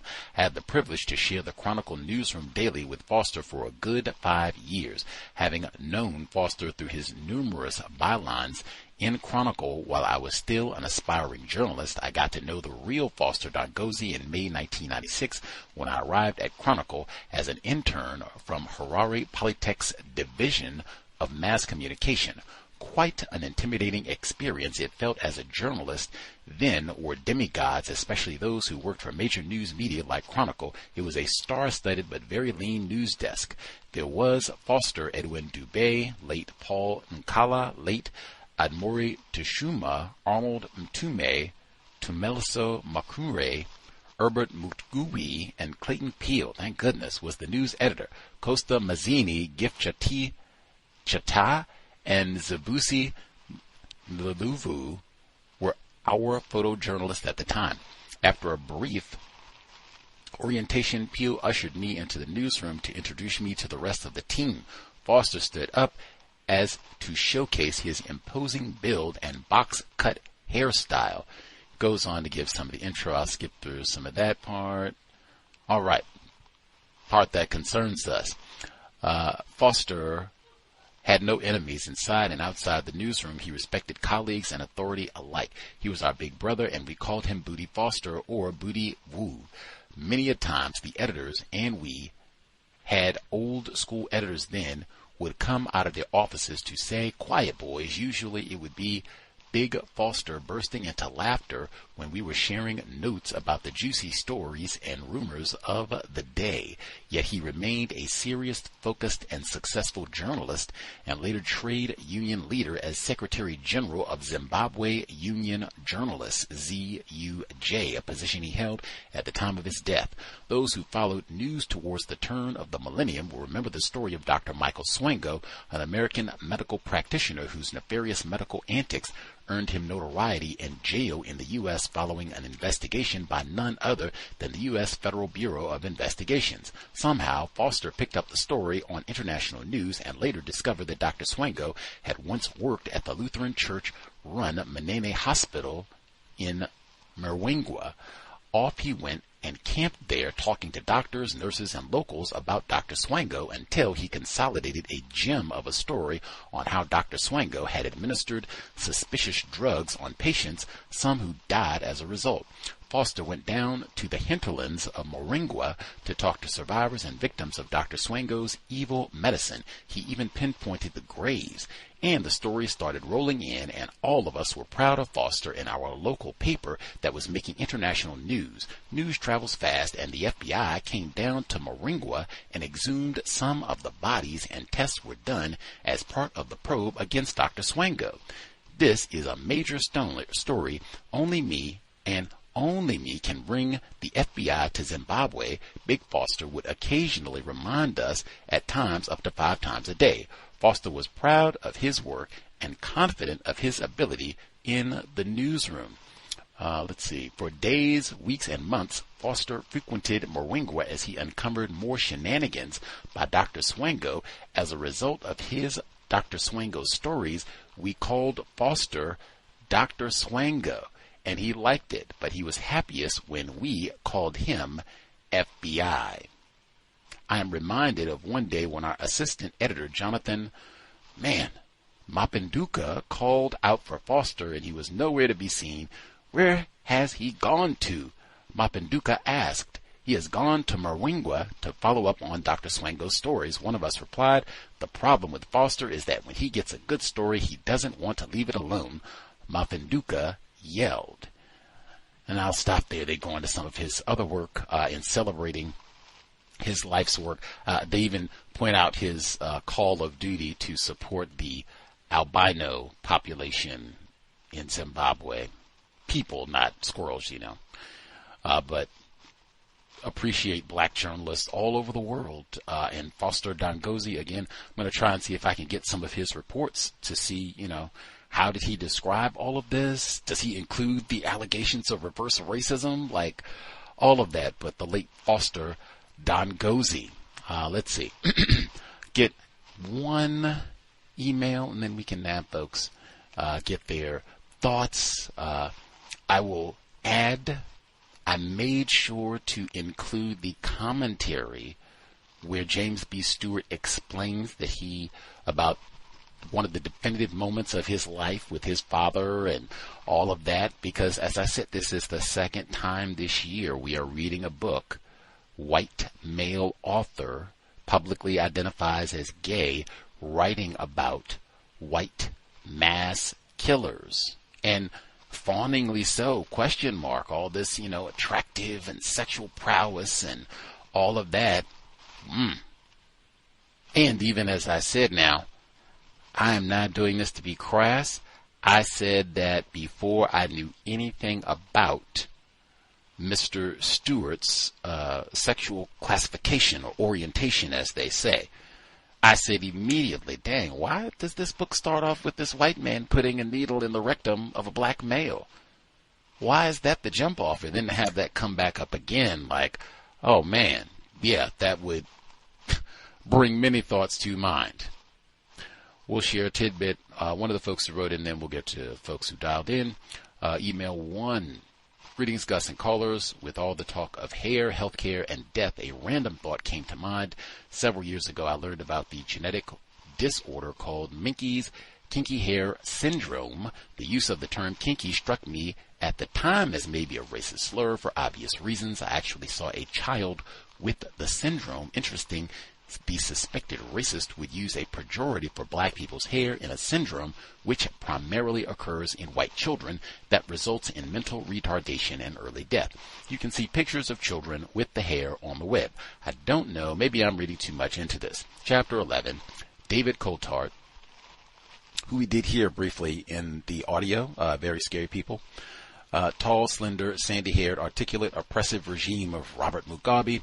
More fawning over a fellow suspected racist by the author. The people most to blame for Robert Mugabe are racist white supremacists. Have we heard him identify anybody as black as attractive, handsome, beautiful? Just a thought. Number 2, how different the brush culture. Swango replied that since he was coming to darkest Africa, he had brought a selection of drugs. In other words, he knew Swango was going to have a tough time dealing with all those savages. Darkest Africa? What? Number 3. Case of reverse discrimination against a white American doctor, anti-white discrimination against Swango. Coulthard's view, the practice was one of the worst abuses of the judicial system by the authoritarian Mugabe regime. Oh, the horror of the oppression of those poor white folks. This section is just sickening. This is pretty typical of the way that people talk about Mugabe even after his passing, the way that he's been talked about. This book was published right at the millennium, so for the last quarter century, that he is still talked about in this way. No count, oppressive, evil, dastardly, melanated Mugabe. 4. Lutheran Church was within its rights to suspend Swango, but it had to apply to the Labor Ministry for an order terminating his employment. Swango is not a citizen of Zimbabwe, so do the laws apply equally to him? Oh, I forgot. It does not matter. He has blonde hair and blue.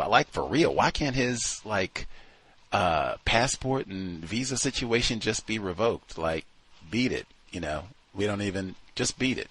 Why can't it just beat it, man? 5. Zashiri would say nothing more, repeating only that if it were up to him, he would not hire Swango. In any event, Swango's license to practice medicine was still in effect. Shaba restored Swango's hospital privileges, and Swango took up his duties at Mpilo.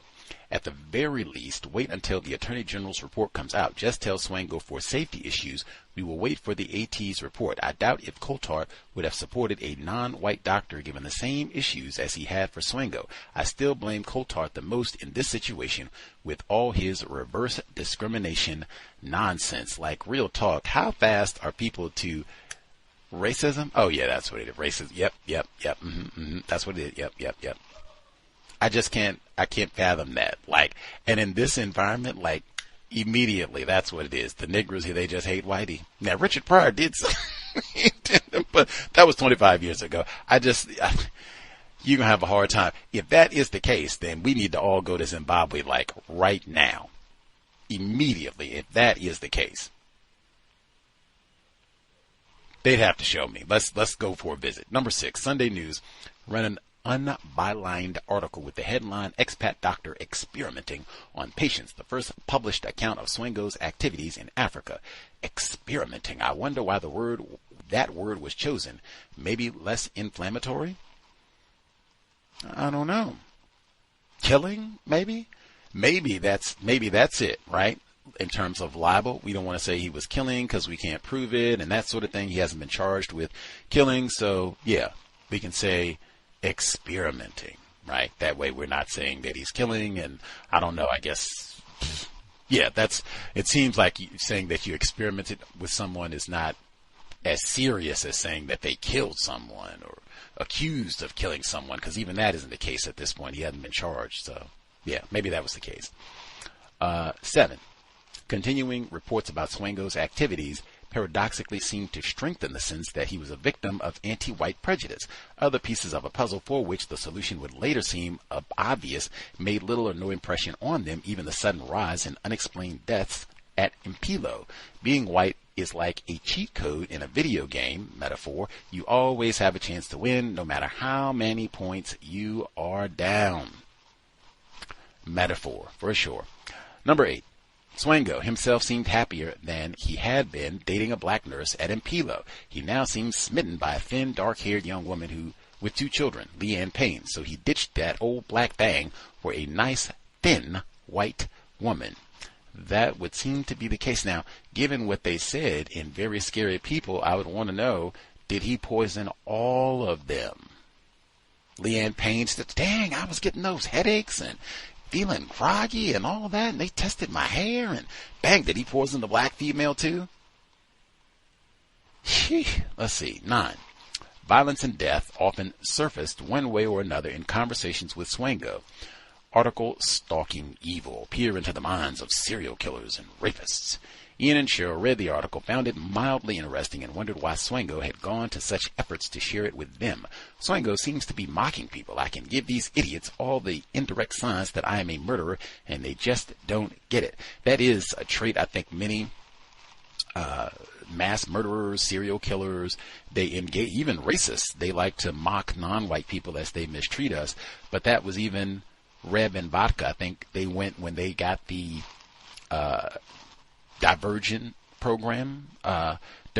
program, they wrote R and V for their initials, Reb and Vodka. They put that on the board. They did all those papers about killing and having on their trench coats and all that. You do a lot of kind of telegraphing where you're almost kind of bragging, like, man, we told you all, what we were going to do. We said it. We made it so plain. And, hey, I'm telling you, I'm a killer, natural born killer. We told you. Told you, man. Let's see, chapter 12. Lynette O'Hare, erect posture. She had dignified, impeccable manners, and an accent that all spoke of her colonial British background. She had the servants get out her best crystal and silver for the occasion. 2 servants, Mary Chimway and Elizabeth Corrado. This reads like a version of Rhodesian riding Miss Daisy. Pretty much. And see, they say colonial. Colonial is very different from racist white supremacist, and that's totally what it is. Got the servants still and everything. I thought they said Zimbabwe is independent now. You chilling and got the servants and everything?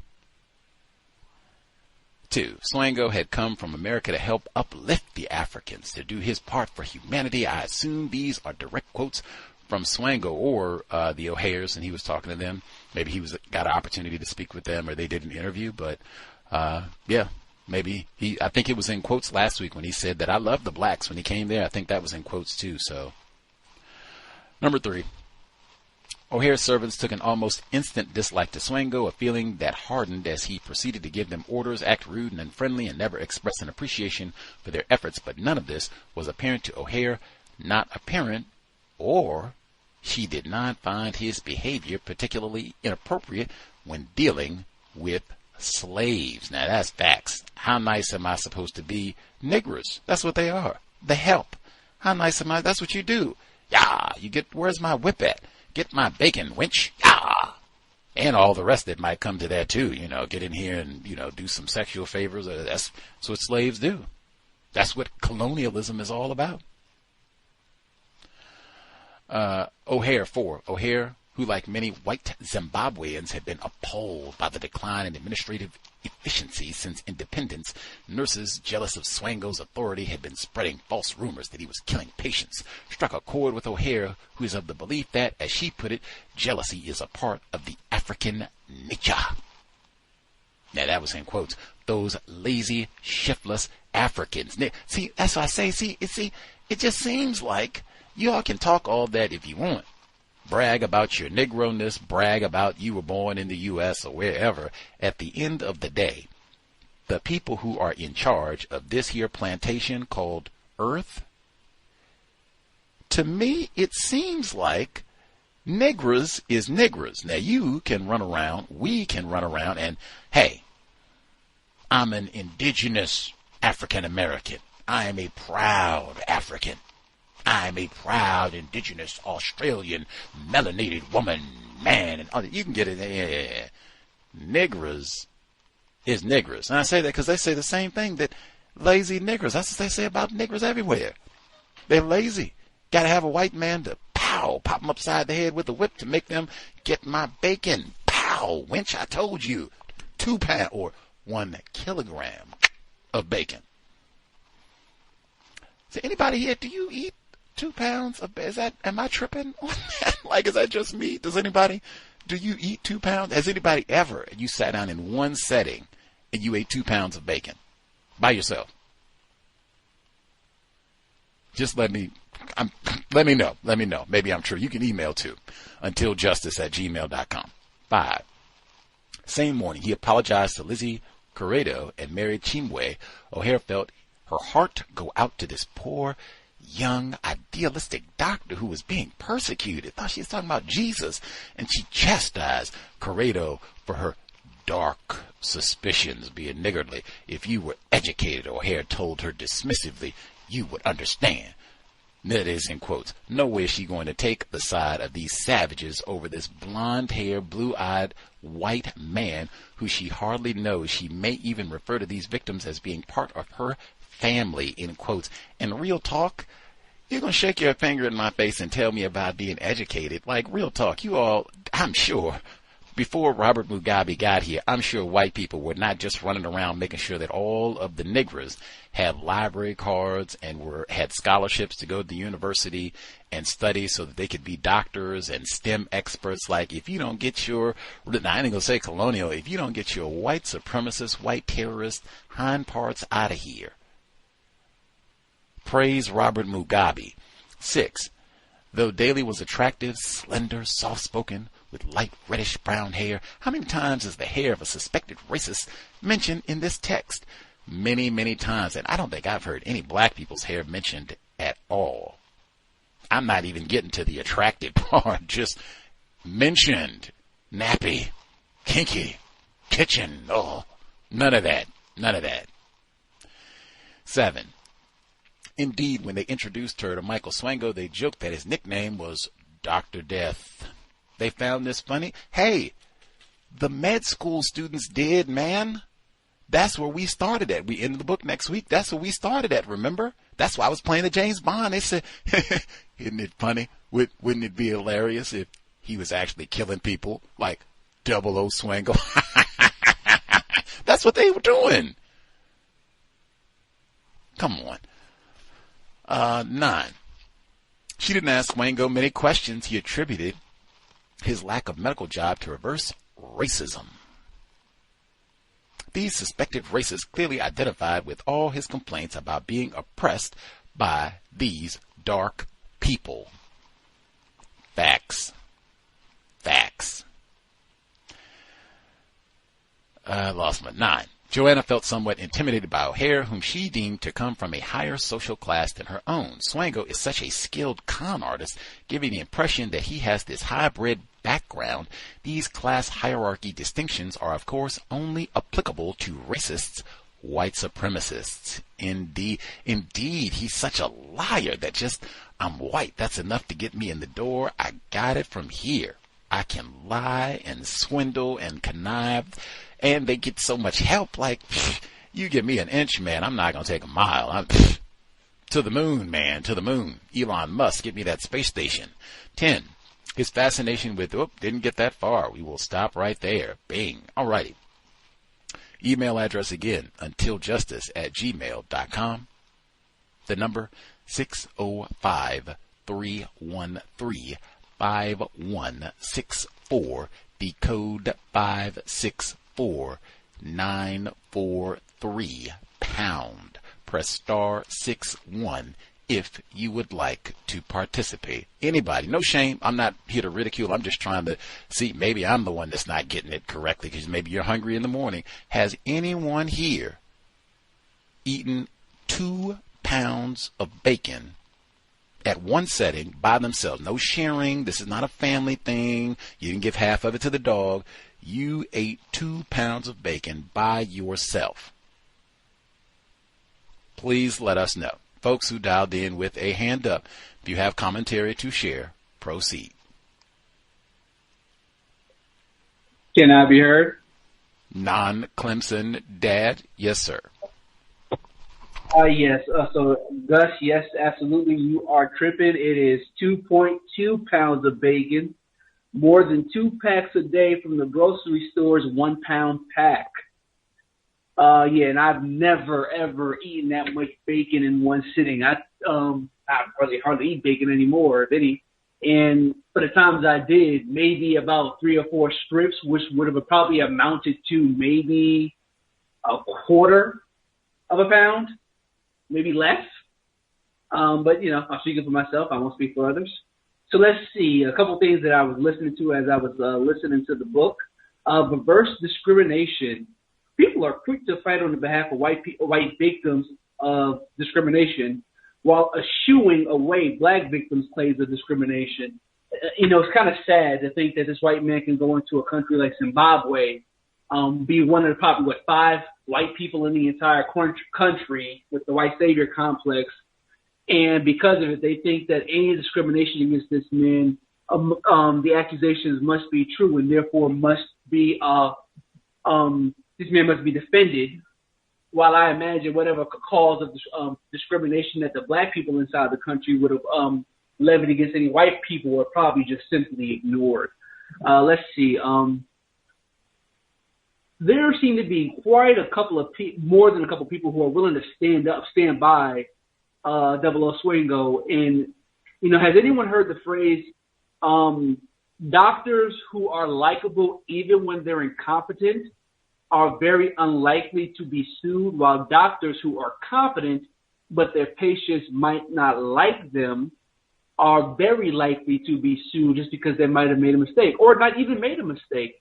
And for whatever reason, I'm not personally understanding it, but 00 Swango, he seems to have the ability to come off as exceptionally likable, which is a scary thing in itself, considering all the harm that he caused in death. Let's see. This book uses the word prosecution often. So, of course, the word prosecution is the idea of someone being wrongfully accused of a crime and then if any accusations or anything of the sort going in that person's direction makes them the victim, as opposed to, it's very clear what this man is doing when people are willing to say something about it, and that if the word for his context isn't persecution, it's prosecution, because clearly people are articulating that, we got sick, we got harmed, clearly a couple of people have died, but for some reason, the word that seems to appear the most is persecution. And with that, I'll mute my line. Persecution in the book 7 times, or some form of it. Persecuted, persecution, some form of it, 7 times. We haven't even got to all of them yet. More coming. Other folks who dialed in with, thank you, strive for accuracy. It's not even 2 pounds. It's more than that. So that's a few extra strips of bacon to gnaw on. Other folks who dialed in with a hand up, proceed. Good evening. May I be heard? Yes, ma'am. Good evening, Gus and callers. It's Fresh Princess. So it seems as if C.O.W.S. Swango is displaying all of the textbook characteristics of a malignant narcissist. He targets certain types of women. He builds his reputation based on other people liking him so that no one will kind of believe that he's a bad person. And it strikes me odd that it's taking so long for people to investigate, but they're keeping it kind of hush hush. Like when one doctor called to kind of verify, hey, did this guy work for you? And the gentleman didn't want to say anything, but then he's like, well, if I were you, I wouldn't hire him. That doesn't seem like it's good enough, really. It's like everybody was kind of covering for him. And part of me wants to believe that perhaps they were doing that because they didn't have definitive proof, but they had enough circumstantial evidence to say that this was a bad person.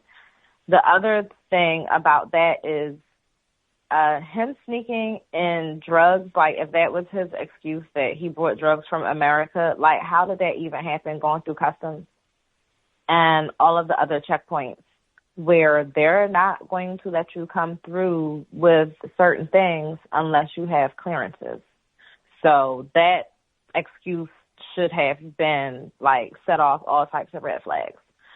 On the program last week, you commented that you didn't know that poisoning could cause mental confusion and everything like that. Well,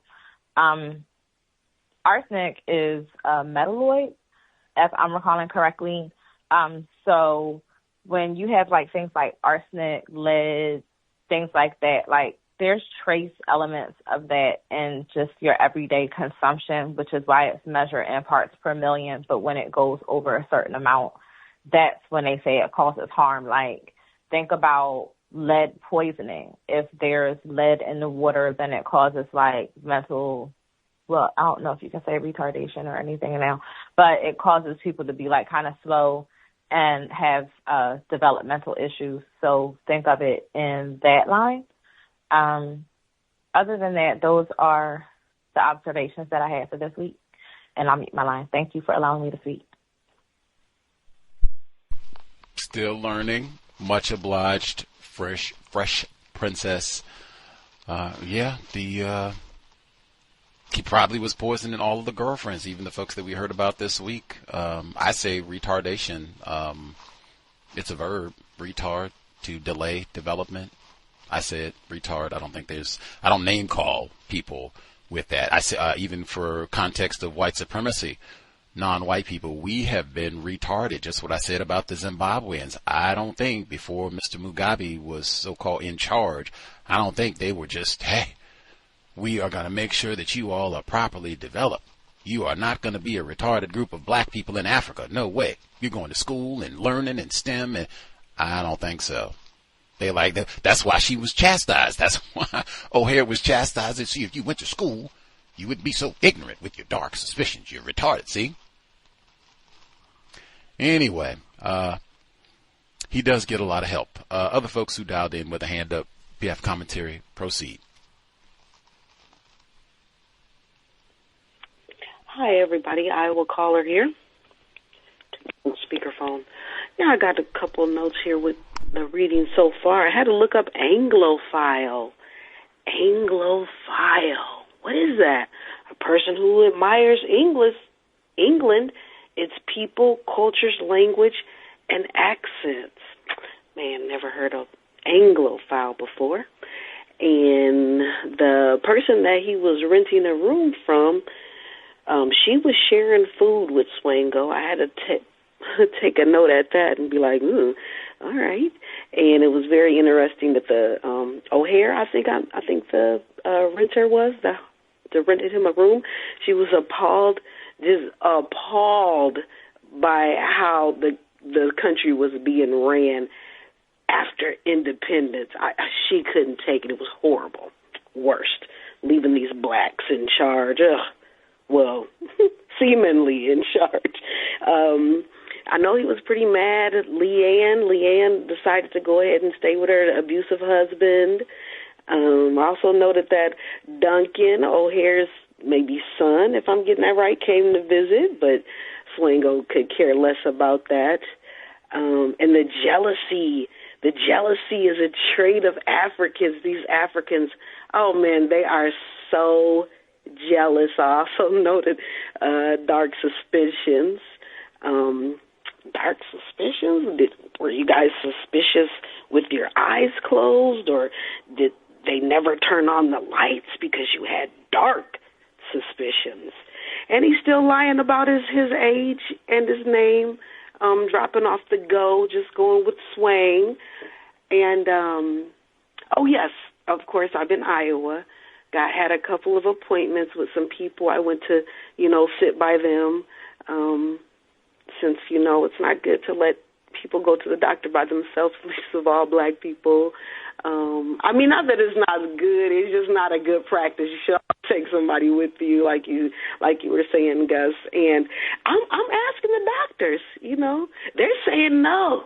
They hadn't even heard of Swango. Okay, these people are older than me. I'm 49 years old. But yeah, I've asked 2 doctors in Sioux City, Iowa, and yeah, they claim they never heard of him. So if we get some more appointments, I'm definitely going to keep asking. Somebody heard about this guy, some white person. These are white doctors. And that's all today, or that's all that I got for this section, and thanks for letting me speak. Yes, ma'am. Love it. Love it. Go hang out. If a non-white person, they have to go doctor visit, just hang out. Be a witness. Be alert. Ask questions. You never know. That can do so much to just keep that person safe. Man, I'm going to go ahead and get to the second audio segment, but there's so many new, just to her point, that is a great question to ask. Have you heard of Michael Swango? See what they say. Like, that is brilliant. But I mean, really, there's so many documentaries. I've played several. He was on Unsolved Mysteries. He was on America's Most Wanted. And there's so many books. This isn't the only one. And newspaper articles galore. I checked a newspaper report today for New York State. That's why I said you can check so many different states, Iowa and all over. The Observer, New York State. The article, VA patients plan $20 million lawsuit on Andrew Woods, black male veteran. We just passed Veterans Day.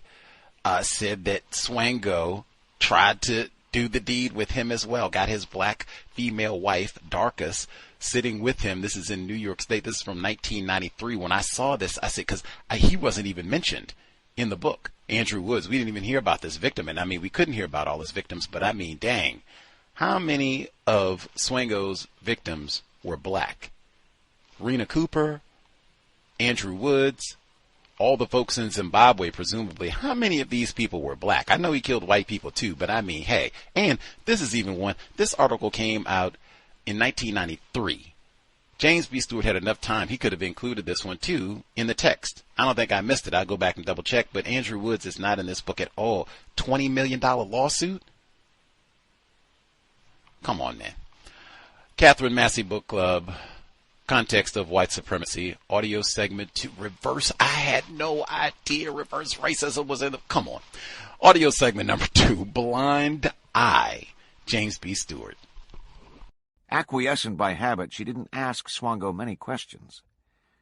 As he'd been with everyone else in Bulawayo, he was vague about his birthplace, his schooling, where he'd worked in the United States, any geographic reference that might be traced. He attributed his lack of a medical job to reverse racism, but otherwise said little about Manene or Impilo. Still, as the weeks went by and their lives settled into something of a comfortable routine, Daly learned a good deal about him, more probably than had anyone else in Bulawayo. He often talked about his father, a man he seemed to resent bitterly. He said Virgil had had a brilliant military career, but ended up dying an alcoholic. He told her that his father had kept a famous photograph of a Viet Cong soldier on his knees with a gun held to his head, the Pulitzer Prize-winning photograph Virgil had shown him years before. He also told her how, when he and his brothers were young children, his father would make them march in formation, salute, and execute his commands whenever visitors came to the Swango home. He said it was something he had always hated. When Daly said she didn't think it sounded so terrible, he angrily retorted, "I don't think it's right." Swango rarely mentioned his brothers, except for his older half-brother, who, he said, also despised their father and was the only one of their siblings he got along with. Nor did he refer to any friends, with one exception. He spoke often of Bertie Joe, a Southern name, he said, belonging to his best friend. Bertie Joe was a medical specialist who traveled a lot, Swango told Daly, a description that fits Bert Gee, the respiratory therapist in Atlanta with whom Swango often stayed after he left Stony Brook. But he never used Gee's real name, so Daly could never have contacted him, had it occurred to her to do so. Swango described Bertie Joe as a big, powerful guy who was always very protective of him. If there's any trouble, Swango said, Bertie Joe would just pull out his big revolver. Joanna laughed at the image, thinking that this must be what life was like in America, where everyone carried guns. Swango often returned to the subject of his family. He said that he dreaded family vacations when he and his brothers would be installed in the back seat for what seemed like endless drives across Middle America. He said their parents ignored them, sitting in the front seat mostly in silence, smoking. He said he never detected any warmth in his parents' marriage, and that they rarely saw each other, even during the increasingly rare periods when Virgil was at home. Swango spoke with much more affection about Muriel, who he said had read to him as a child, typed all his school papers for him, and held a semblance of a family together. Still, he described his home life as a lonely one, from which he often sought refuge in books at the public library. He wistfully described a Christmas break when he spent every day alone at the library. Indeed, he remained an avid reader, especially of crime and detective novels, which he read constantly when he wasn't busy with his own writing. Sometimes he tried to tell Daly the plots, but they sounded twisted and sordid to her, and she told him she wasn't interested. But one day Swango seemed unusually excited and said he wanted to write a book himself that he thought might be a bestseller. He insisted on telling her the idea. "Someone is in town," he began, "and there's a serial killer at large.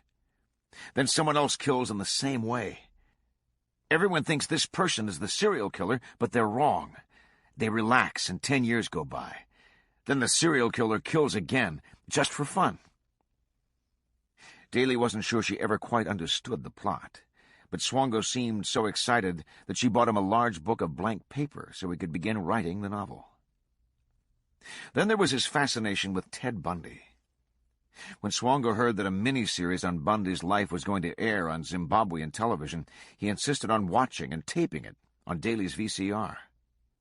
Swango was riveted to the screen. He told Daly that he loved Bundy. "You mean you loved the show?" "No, I loved Bundy," he said. "He was a genius." Swango took the tape and played it for the Lorimers. He called particular attention to the program's description of Bundy's mental state, which suggested that the normal Bundy was unable to recognize the abnormal state that coexisted in his mind.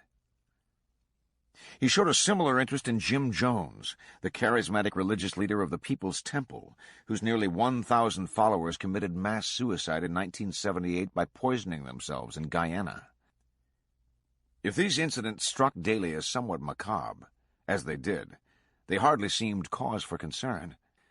Many people were fascinated by people like Bundy and Jones. She assumed, or there wouldn't be miniseries about them. And Swango's interest in murder was more than overshadowed by his sense of humor, his kindness, and his encouragement. She especially liked the way he could converse with her pet green parrot, comically imitating the bird's voice. At the same time, he said he felt bad for the parrot being confined in a cage, saying no one should be cooped up like that. He was also affectionate toward Daly's part Siamese cat, though he told her an odd anecdote about a cat he had once owned. He said he'd left the cat alone for a month with a supply of food, and the cat had thrived. "But what about the litter box?" exclaimed Daly, aghast at the idea of the filth, knowing that cats abhor an unclean litter box. Swango only shrugged and seemed amused by her reaction. Swango also seemed concerned for the rights of minorities.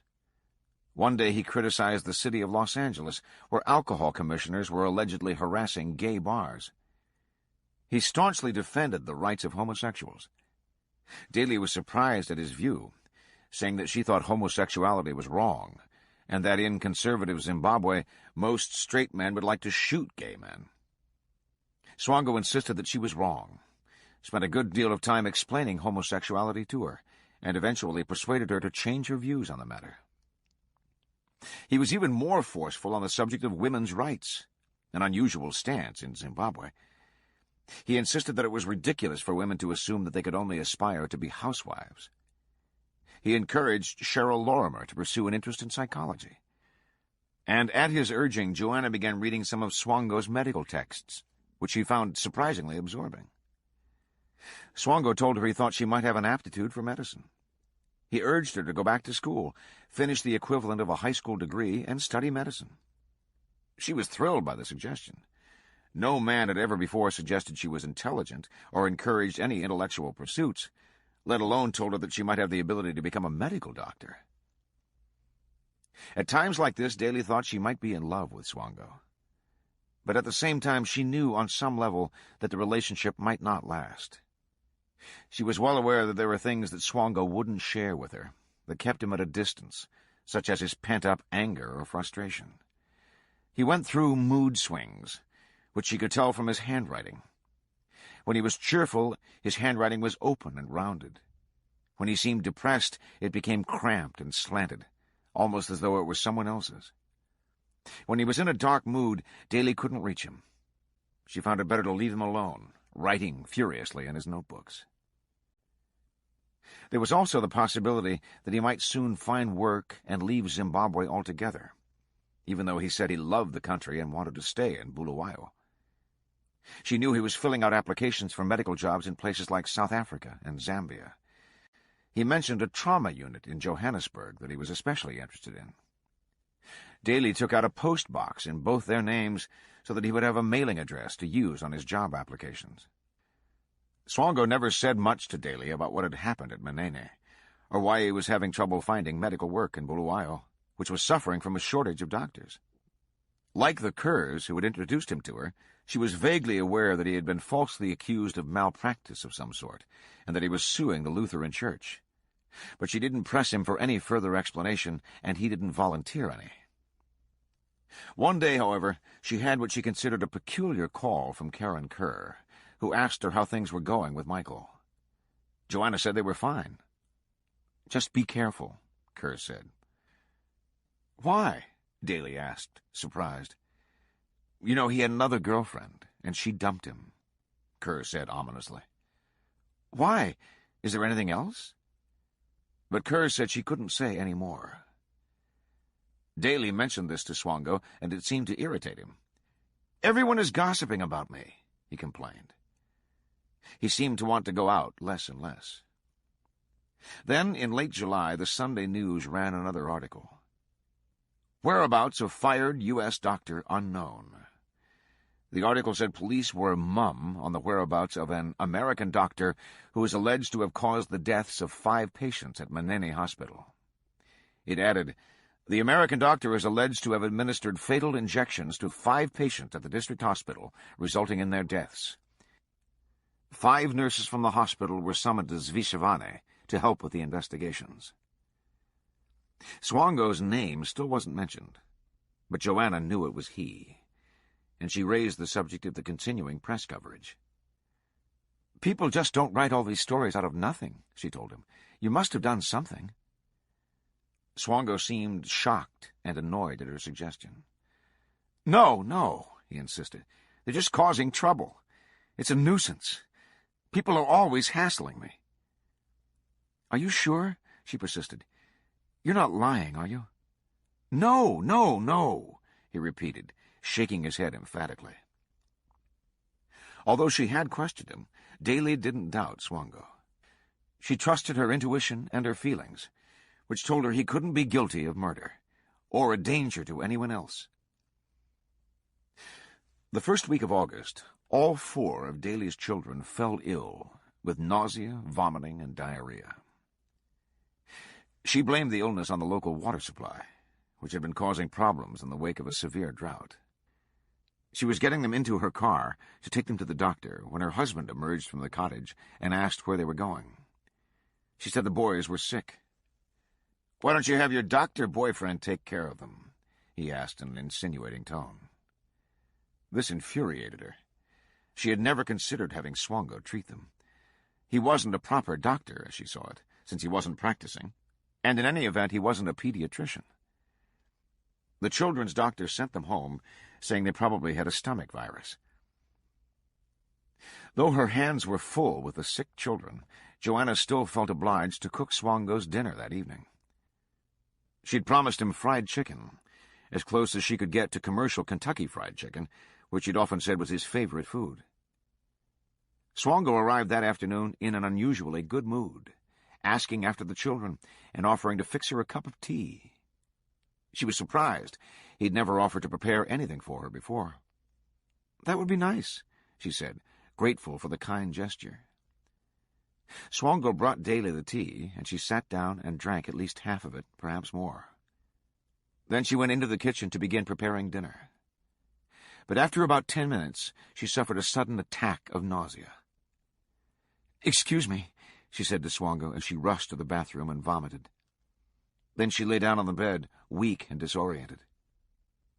But all she could think about was Swango's dinner. Conditioned over the years by her father and husband, she felt it her duty to fix a meal, no matter how ill she felt.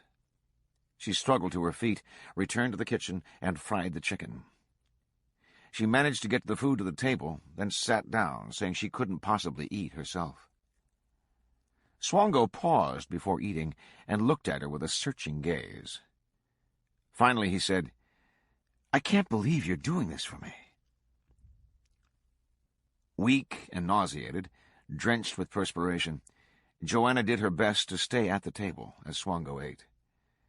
But finally she said, "If you don't mind, I think I'll lie down." She returned to her bedroom and felt as though she blacked out. She remembered nothing more of that night. She spent the next day in bed and took several days to recover. Though she had never before felt so violently ill, she assumed she had come down with the same bug that had afflicted the children.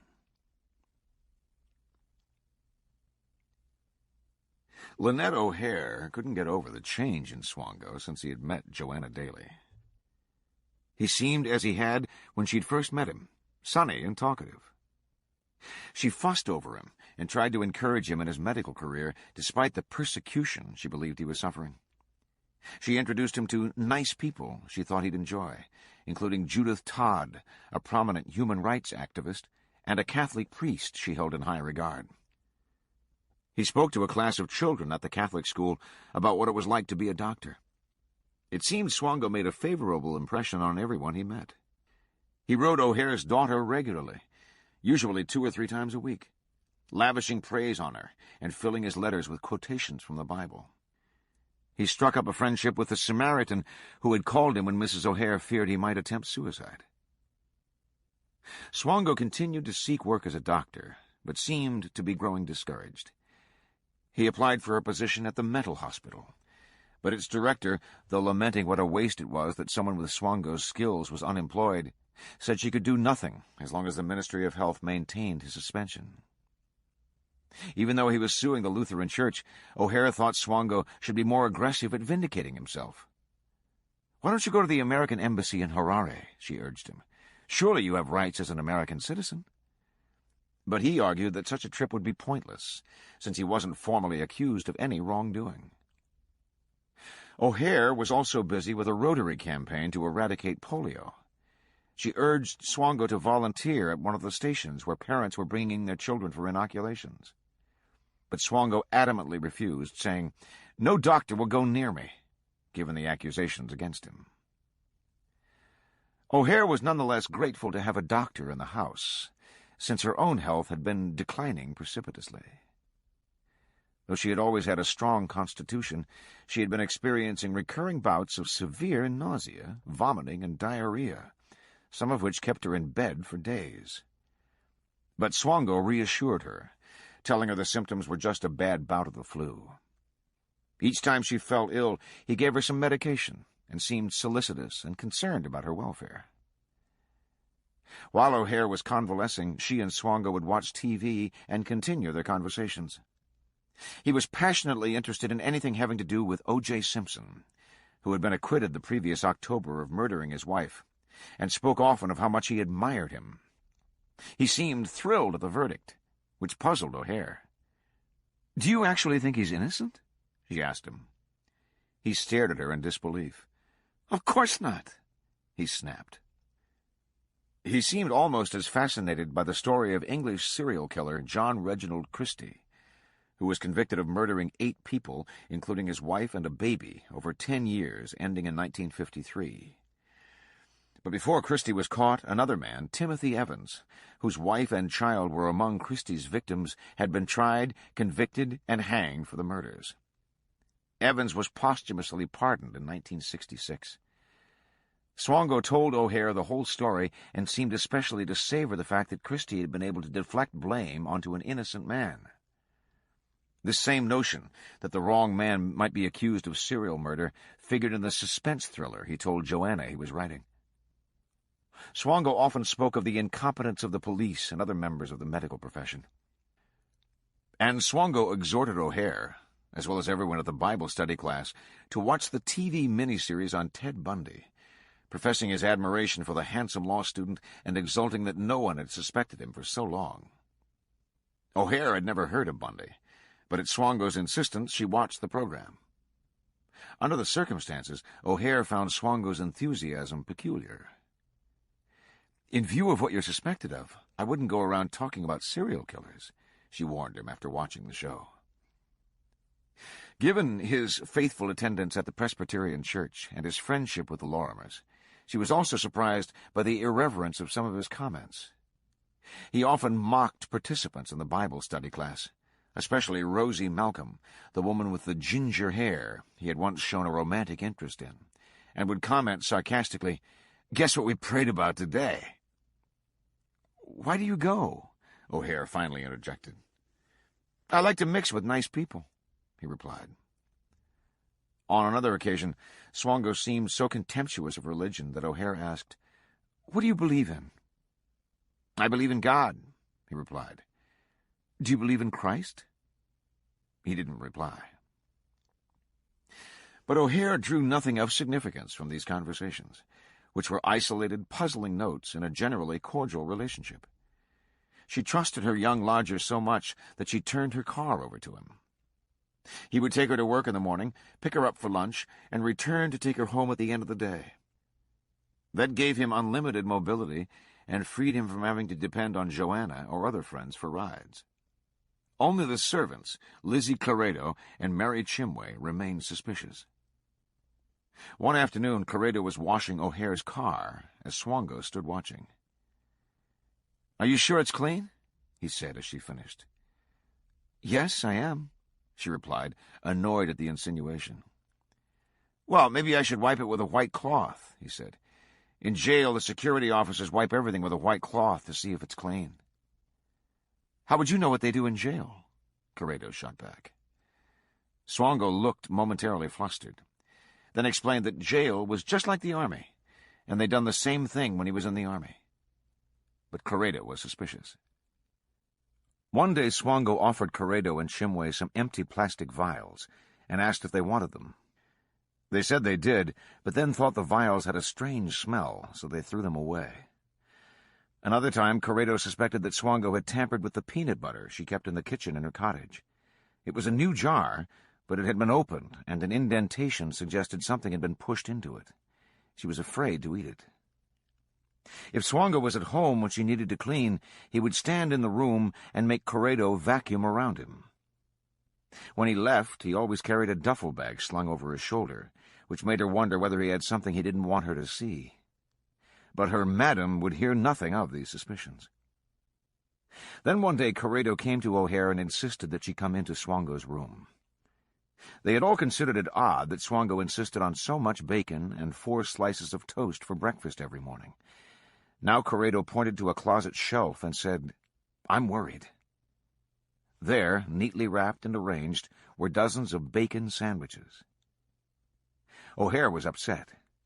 When Swango returned that evening, she told him a fib that the cat had come across the sandwiches in his closet. "That is unwholesome in our climate," she lectured him. "It will attract ants, if not worse. Please put the sandwiches in this plastic box and put it in the refrigerator." But a few weeks later, Corrado came to her again with a triumphant look on her face. "Come look," she said, and led O'Hare into Swango's room. This time she opened the bureau drawer. Wrapped with minute precision, concealed in the center of the drawer, were more bacon sandwiches. O'Hare was alarmed. Obviously, Swango suffered from some sort of food hoarding syndrome. "I'm frightened," Corrado said. "No doctor would hide his food in such a way." She insisted that she and Chimway begin sleeping in the other bedroom next to O'Hare's with their door open. If he asked why, they would tell Swango they had come into the house from their cottage because they were suffering from colds. Swango did seem upset at their presence, scoffing at the explanation and asking them every day when they planned to return to the cottage. But they felt their vigilance was vindicated. O'Hare slept with her bedroom door ajar so the cat could go in and out during the night.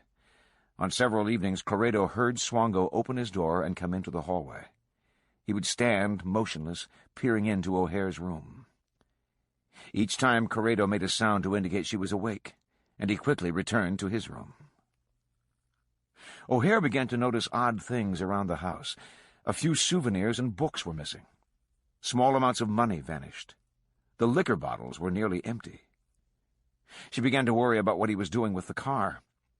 Sometimes he was out until 4 a.m. and would come creeping into the house in a way that frightened the servants. Then one day when Swango was supposed to pick her up for lunch at home, he failed to show up, stranding her at the office. When he arrived that evening, she was angry. "Where were you?" she demanded. "Do you think I was trying to make a getaway to Botswana?" he asked in a mocking tone, offering no other explanation. O'Hare was suddenly alarmed. Such a possibility had never even crossed her mind. Had he tried to flee? If so, was there something to those stories from Manene? These suspicions hardened when the Chronicle ran a brief news item 2 days later. Doctor tried to escape. An American doctor accused of causing the deaths of 5 patients at Manene Hospital in Mberengwa reportedly tried to leave the country for Botswana, but was apparently stopped, police sources claimed. They said the doctor was believed to be still in Bulawayo, but his exact whereabouts were not known. In the wake of the incident, O'Hare terminated Swango's car privileges, a decision he greeted with what she considered a cold, hostile stare. Then a fax arrived for Swango from a medical school in Pretoria, South Africa, which O'Hare retrieved from the machine. "Because you are 42, we cannot accept you for the course," the letter began. It was addressed to Michael Swango, not Swan, the name by which O'Hare knew him. O'Hare was startled. He had told her he was 27, her daughter's age. That evening she asked him about his name and age. Without any hesitation, he explained that Swango was pronounced Swan in America to avoid ethnic prejudice. Swango is an anglicized name of Swedish origin, according to family members. As for his age, the school must have misread his resume. The 68 in my birth date looks like 53, he said. That all sounded plausible when he said it, but the more she thought about it, the less sense it made. When she mentioned the discrepancies to Corrado, the maid again led O'Hare into Swango's room, where she opened the cupboard and showed her Swango's Zimbabwe work permit. The birth date on it was not 1968, it was 1954. He was actually 41. O'Hare wondered if Swango's strange symptoms might indicate post-traumatic stress disorder. Was he perhaps a Vietnam War veteran? She decided to phone his former girlfriend, whom she still knew only as Leanne. She'd wondered at the time why she'd broken off the relationship and thought the reason might shed some light on the recent strange events. She retrieved Leanne's phone number, which she'd saved from the time Swango had asked her to call and tell Leanne she was making a mistake in breaking off with Swango. O'Hare told Leanne that she was Swango's landlady and reminded her that they had met when Swango brought her to the house, adding, "I know you've broken up." She didn't want to sound alarmist, so O'Hare said only that she'd begun to feel uneasy about Swango. "Were you uneasy as well?" "I can't say," Leanne replied. "Is he possibly older than he claims?" O'Hare continued. "Not that she knew of," Leanne said. "I saw a document, a driver's permit, that said he was 28. But Leanne hardly seemed talkative or forthcoming, so O'Hare got directly to what was really worrying her. "Do you think I'm in any danger? Am I quite safe with him in the house?" "I don't want to answer," Leanne replied, which was hardly reassuring. "Why not?" Leanne hesitated, as if she might say more, but then she said, "You know what he's accused of," and hung up. O'Hare suddenly felt weak and lightheaded. There must be something to the Manene charges after all. She had to find a way to get Swango out of the house without alarming or angering him. She immediately called her cousin in South Africa. "I'm scared," she said. "I want to get rid of him." She and her cousin worked out a scheme in which the cousin would send a fax to the effect that her son would be teaching at the university in Bulawayo and would need a place to live, both a bedroom and an office. The fax arrived. O'Hare took it and nervously presented it to Swango when he returned that evening. She said that under the circumstances she'd have to give him 2 weeks' notice. "Fine," he said. "I'm running out of money anyway. I don't know how much longer I can afford the rent." He even mentioned that he might leave for work in Zambia, which lies north of Zimbabwe. O'Hare was immensely relieved that he had taken the news so calmly and didn't ask any questions about her flimsy cover story. The next day, Thursday, August 8th, 1996, when O'Hare returned from work, Corrado met her at the gate. "Mike has done something," she said breathlessly. "He's too happy. He's been singing and playing your CD player." This annoyed O'Hare because Swango had been expressly asked not to use the CD player. When she entered the house, tapes and CDs were strewn about the lounge. She knocked on Swango's door. "Mike, I believe you've been playing my CD," she said when he opened it. "You know that's my private property." "Since when?" he replied, and slammed the door. O'Hare immediately phoned her lawyer and told him everything. The Manene allegations, the bizarre behavior, the missing money, and the unauthorized use of her tapes and CDs. "Get him out today," her lawyer said. "I'll come out to help." She went back to Swango's room and knocked again. This time she said, "Mike, I want you to leave tonight." He seemed resigned to her decision. It looked as though he had already cleaned out his room. "I suppose you'll refund the rent money," he said curtly, and she wrote him a check for the balance. Then she told him she was changing the locks and hiring a security guard. "Do whatever you want," he said. When he later emerged from the room, carrying his bags, a neighbor had arrived. O'Hare hoped there wouldn't be a scene, but to her surprise, he now seemed as charming as ever. He smiled and shook O'Hare's hand, bidding her farewell. "I hope you're not going to talk about me," he said, "and then I won't talk about you." "What do you mean by that?" O'Hare asked indignantly. "What could you possibly say?" "That you've gone raving mad." With that he left, slamming the door behind him. The next morning, O'Hare discovered what had evidently put Swango in such a good mood the previous day. She tried to start her car, but the motor quickly sputtered and died. She tried several times, but the car wouldn't start. On Sunday, she had the car towed to a service station. It didn't take long to diagnose the problem. "Your tank is full of sugar," the mechanic said. Furious, O'Hare went directly to the police, accusing Swango of sabotaging her car. And with that, we will wrap it all up next Thursday, 8 p.m. Eastern, 5 p.m. Pacific, Katherine Massey Book Club. What a read. The number 605-313-5164. The code 564943 pound. Press star 61 if you would like to participate. I'm trying to, I don't ever want to hear anything about black people, any black people, regardless of where they're born, not snitching. I don't ever want to hear that again. Seriously. This dude is accused of poisoning people all over the universe. And someone calls you, a female no less, with a dude, so all the way around. Like someone calls and says, hey, do you think I'm in danger? I'd rather not say. I can't even, what? Is there something wrong with it? I can't say. What is there to protect? What?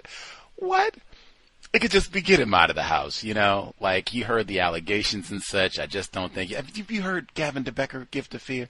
Yeah, you don't want to mess around. Sister girl, you get none. Nah. I'd rather not. No snitch.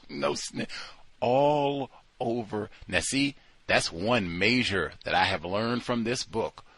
All over the known universe. Why did this happen?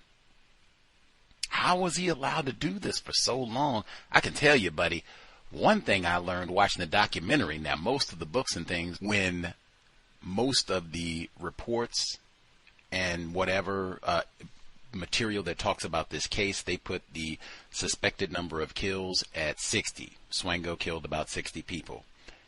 One documentary where he talks about this, and I included the screenshot. It's very scary, people. I played a little bit of it today.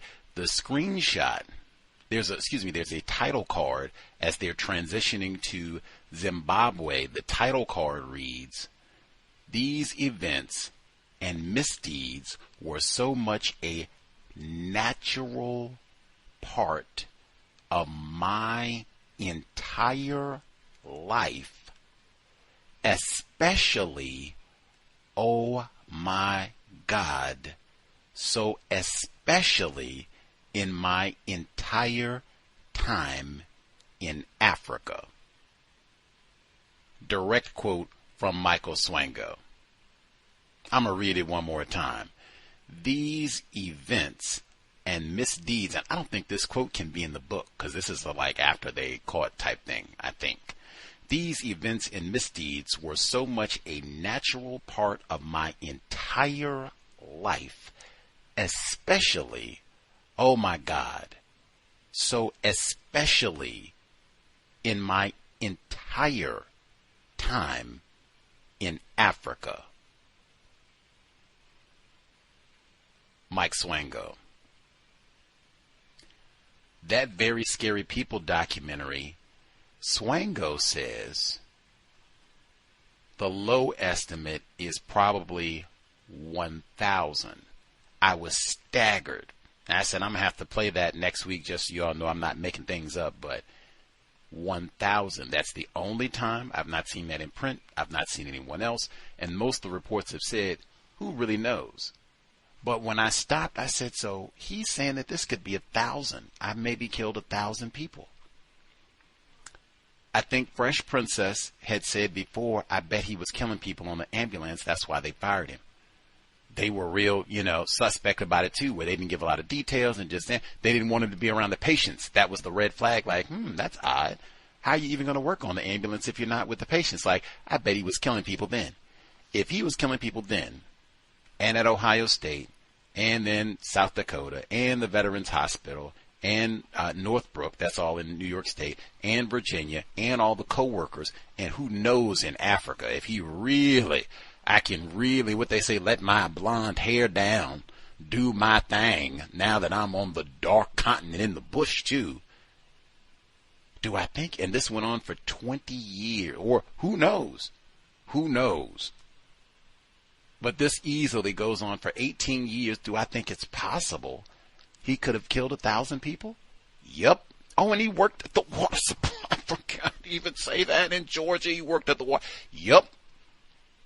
It did not take long at all. Factoring in how long this went on, the access to patients and all of that, co-worker, girlfriends that he poisoned and all. Yep.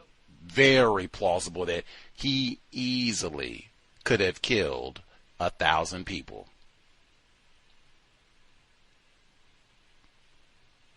And now why was that? A major part of it, white people around the world. No snitching. We even got white brother from last week. He said, don't tell me. I don't want to. No snitching. You don't have to worry about me snitching because you're not going to tell me that way. I don't know. See? 605-313-5164. The code 564-943 pound. Press star 61 if you would like to participate. Oh my God, the gall, the absolute gall. I just got to get the sound clip in case I die or something happens odd before the program wraps up. Man, when he mentioned Jim Jones and South America. Are we black proud? I'd already mentioned Jim Jones. I said last week when he said, I love blacks. I love Africa. I said, that sounds real close to Jim Jones. Whew. The way that he phrased that oh my God, you could just put that on the calendar. Guyana, Jim Jones. Coming to the, what a lie. Oh, James Stewart was alive. Oh, what a lie. I was so appalled by that. We will get to the folks who dialed in. If we missed you totally, if you have commentary, make sure you get a hand up now. We did not hear from you at all. Folks who are with us, non-Clemson dad, our caller in Iowa, go Hawkeyes, isn't that it? I think that's it. Go Hawkeyes, and then Fresh Princess in Philly. If y'all had commentary on the second portion, proceed. Hey, everybody. I want to talk about those bacon sandwiches. I had to look up, can you get poisoned from bacon? Because, I mean, he's got to be hoarding those sandwiches because he's trying to poison people. I guess it has to be raw bacon, but I just don't trust it. Something's going on with those sandwiches. And when O'Hare asked the girl or whoever she was talking to, should she be in danger? Now, hold up, Gus. She did say, you know what he's accused of.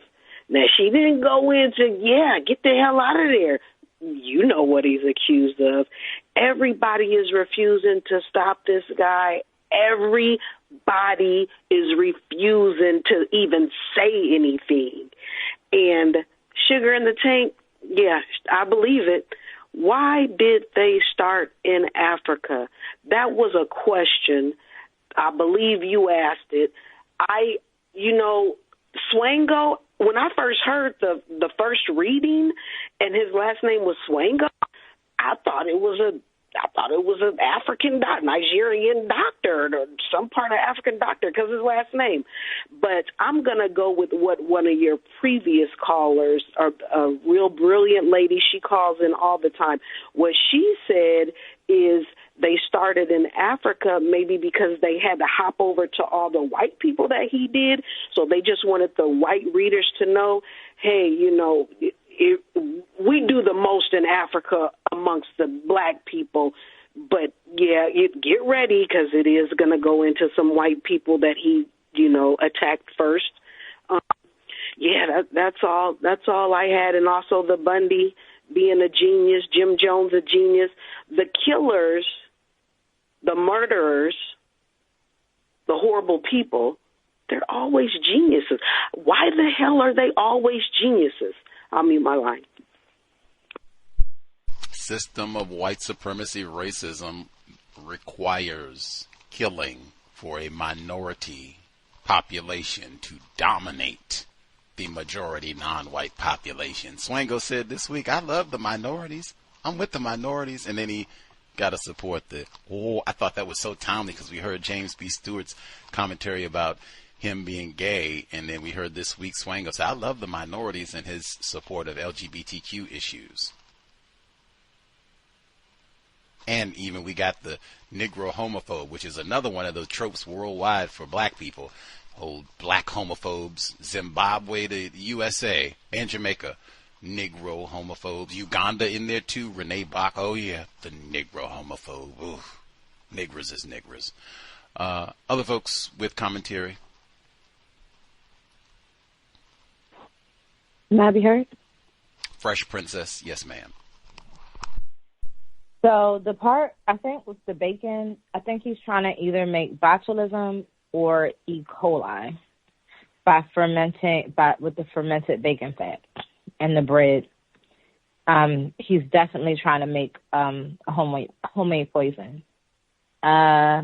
When it was stated that he helped change the mind of someone who was against homosexuality, it reminded me of the interview you had with Neely Fuller, where he was talking about alternative lifestyles. It's the one where he was like, I'm in the bear now. Like, once you go bear, you never go back or something like that. And he was just giving a demonstration of, okay, well, what's it the alternative to? If this is so great, like, show me what it is, and then I'll let you know if it's a worthy alternative. So that came to mind. The way this man is kind of like slippery and has a bad reputation everywhere he goes, but keeps getting pass after pass after pass, is really reminding me of current events when it comes to the guy in New York, George Santos, known scammer, but yet somehow he ended up in the Senate, I believe, and stayed there for quite some time while they debated whether or not he was actually a scammer. And it seems to be the same case with Swango.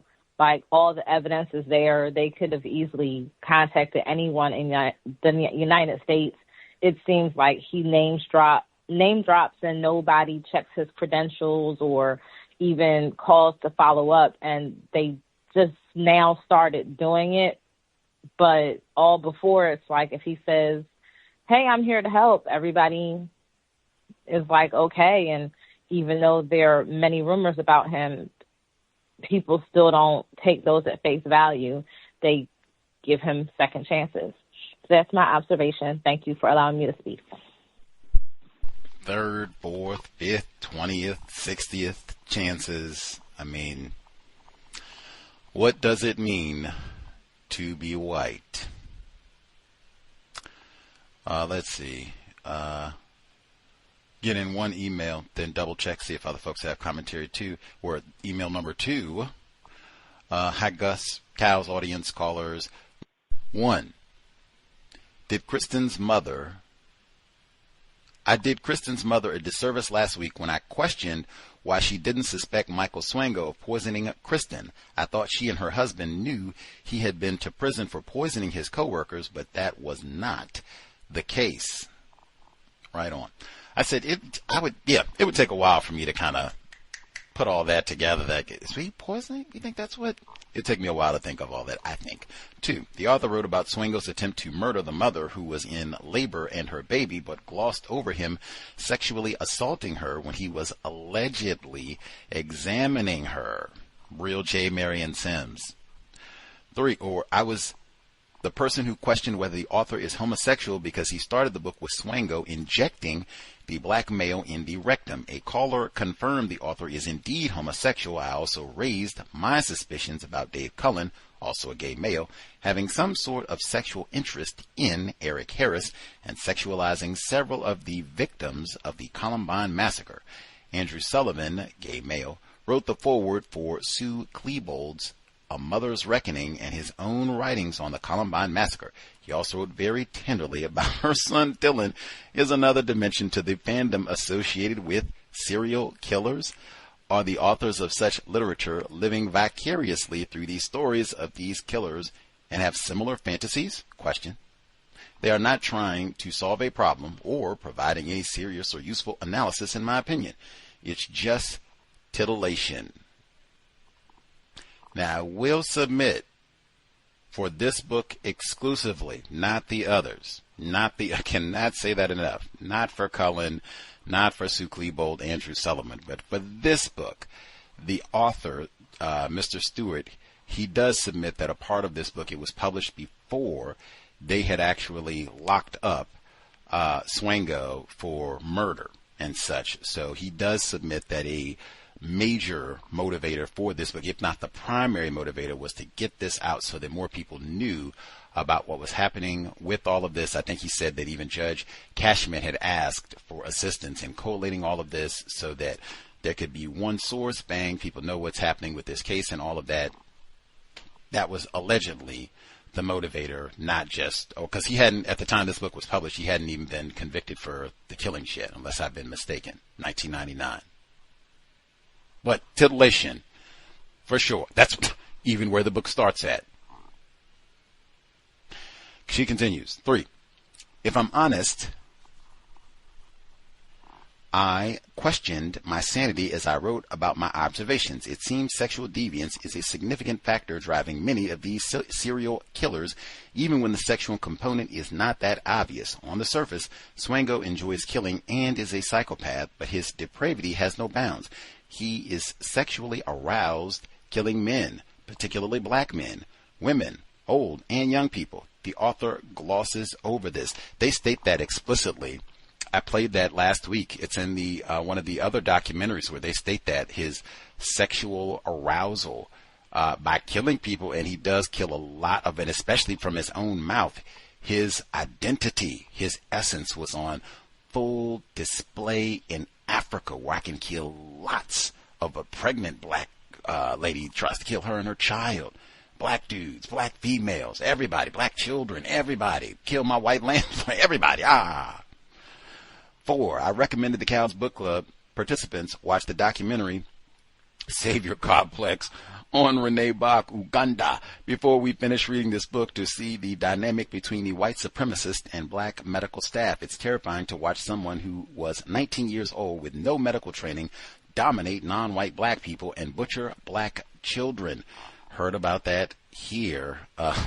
Man, what does it mean to be white? And then to see the system kick into gear to rehabilitate her character and public image, which I think is what the documentary attempts to do, just as we saw during the Columbine study, Bowling for Columbine, Sue Klebold's numerous documentaries, films, and talks, and books, etc. Sadly, there is also a non-white female who is, to this day, defending Renee Bach. The documentary is also worth watching to see how white supremacists sit on both sides of the argument to manipulate non-white people. Uganda. Right next door. Let's see. Much obliged. Other folks who dialed in, commentary they would like to share?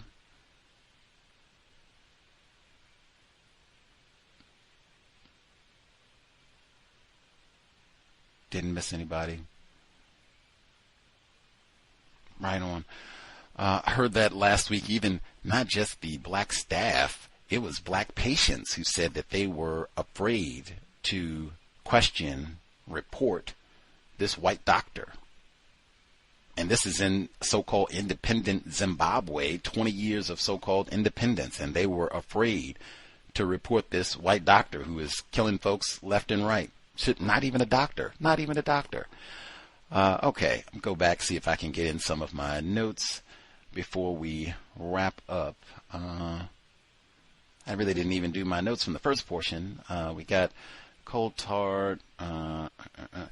Everyone thinks he is earnest. That idealistic, earnest, particularly earnest, charming, those terms get used so frequently. I do not remember people ever describing me as earnest about anything, even an earnest hatred of white people. Never the word earnest. Let's see. The bringing drugs into the country. Now, this is pre 9/11, so it may have been a little easier, or at minimum different, traveling and getting drugs, pharmaceuticals to a different continent, country, getting through customs and all of that. He is classified as white.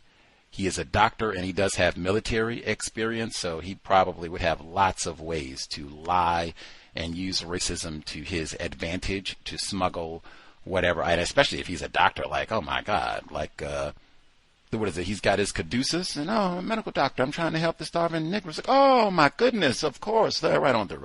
Like, easy. I can see that happening. Let's see. He has lots of glowing letters of recommendation. Not only did they not switch aiding and abetting from people that, just this guy is still pretty cool. All the reverse discrimination, I had no idea that was going to be in the book. Let's see.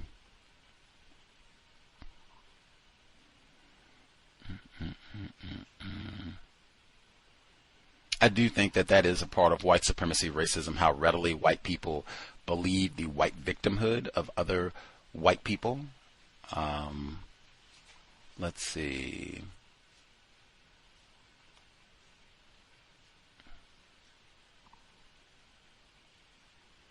He's got discreet access to the hospital from the room that he had at Impilo. Let's see.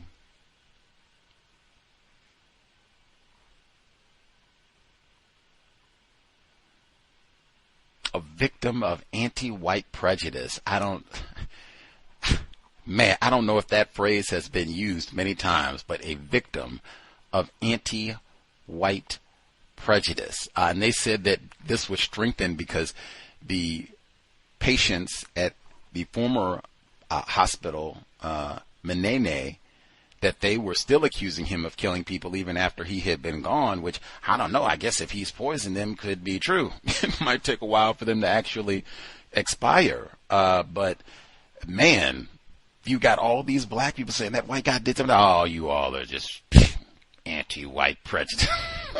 Man, woo, tough. Let's see. He's dating a black nurse who he's probably poisoning too. Oh my goodness, the Pulp Fiction fascination that is so Reb.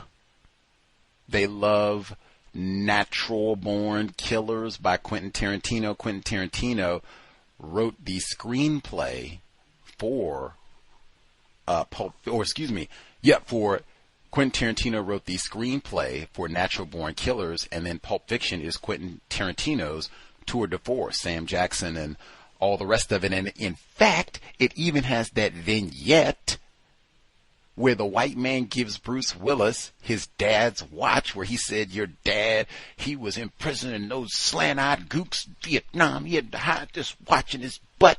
All that homoeroticism is there too, so I see, of course, love this, woo-hoo.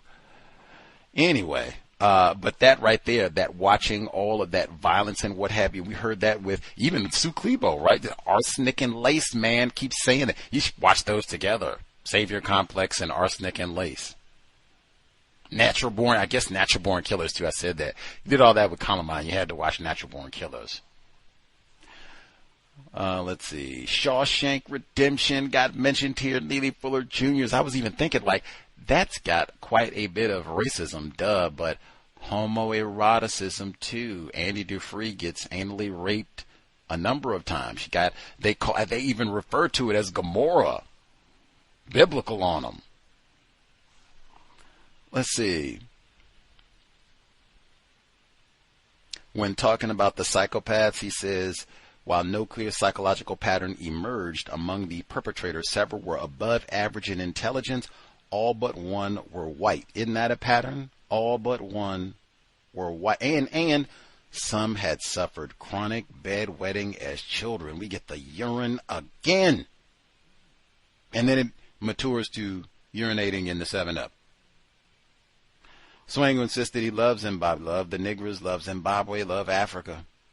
Wanted to stay and almost shyly suggested he'd fallen in love. Oh, God. Anybody that says love, really, that should be reason to back up. Like, whoa, ball my fist up and back up, get in my defensive stance. I don't know what type of, scheme or whatever you got cooked, but I don't trust no loving, especially they say they love black.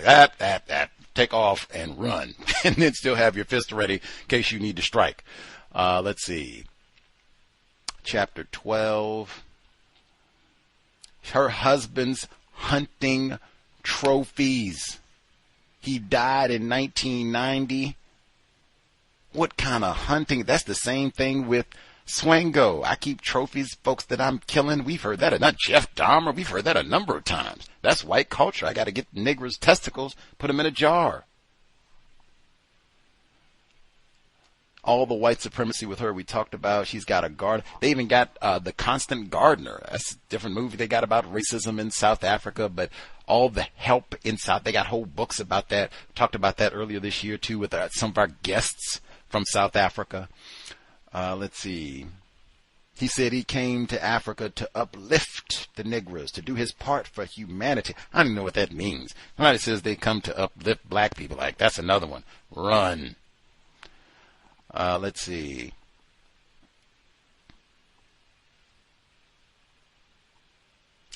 When they talk about him being able to ferret out information about O'Hare and Leanne, about their dad and their military interest and literature and all of that, white people are generally very good at studying, paying attention. They ask questions. They're looking, scheming, trying to pick up as much data as they can to then turn around and use it against us. Let's see.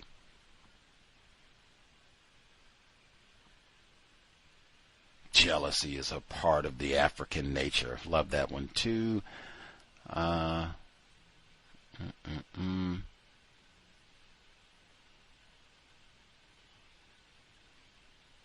He worries allegedly about his diet, but he loves KFC.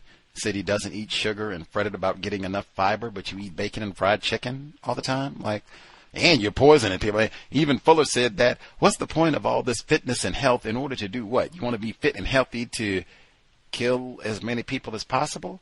No way, man. Get out of here. Let's see. They said they would go on outings, picnics to the game park. I was thinking, is that like hunting game?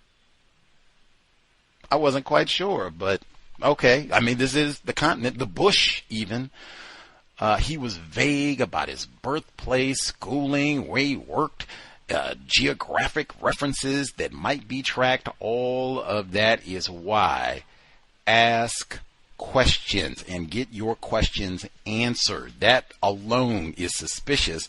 Somebody you are dating, you're going to be hanging out with, living with, whatever the case, and this person is a complete mystery. You don't know nothing about them, their interests, what they do, nothing. Dang, okay.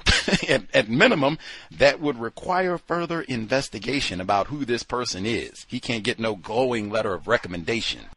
Let's see, get in my last comments before we wrap up, and then we'll be all done next week. The Jim Jones section was staggering. I'll make sure I get to that.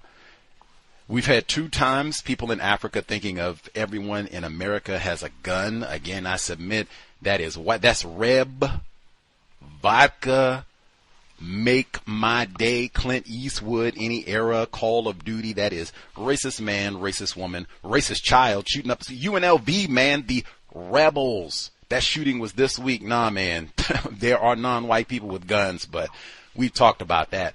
Long effort to keep non-white people from even having firearms. Let's see. When he talks about his, what do we call it, true crime or murder mystery or whatever he's going to write about him killing, I guess, biography, he says that the serial killer begins killing just for fun. That, I think, Fresh Princess talked about that before, some of what Mr. Fuller talked about.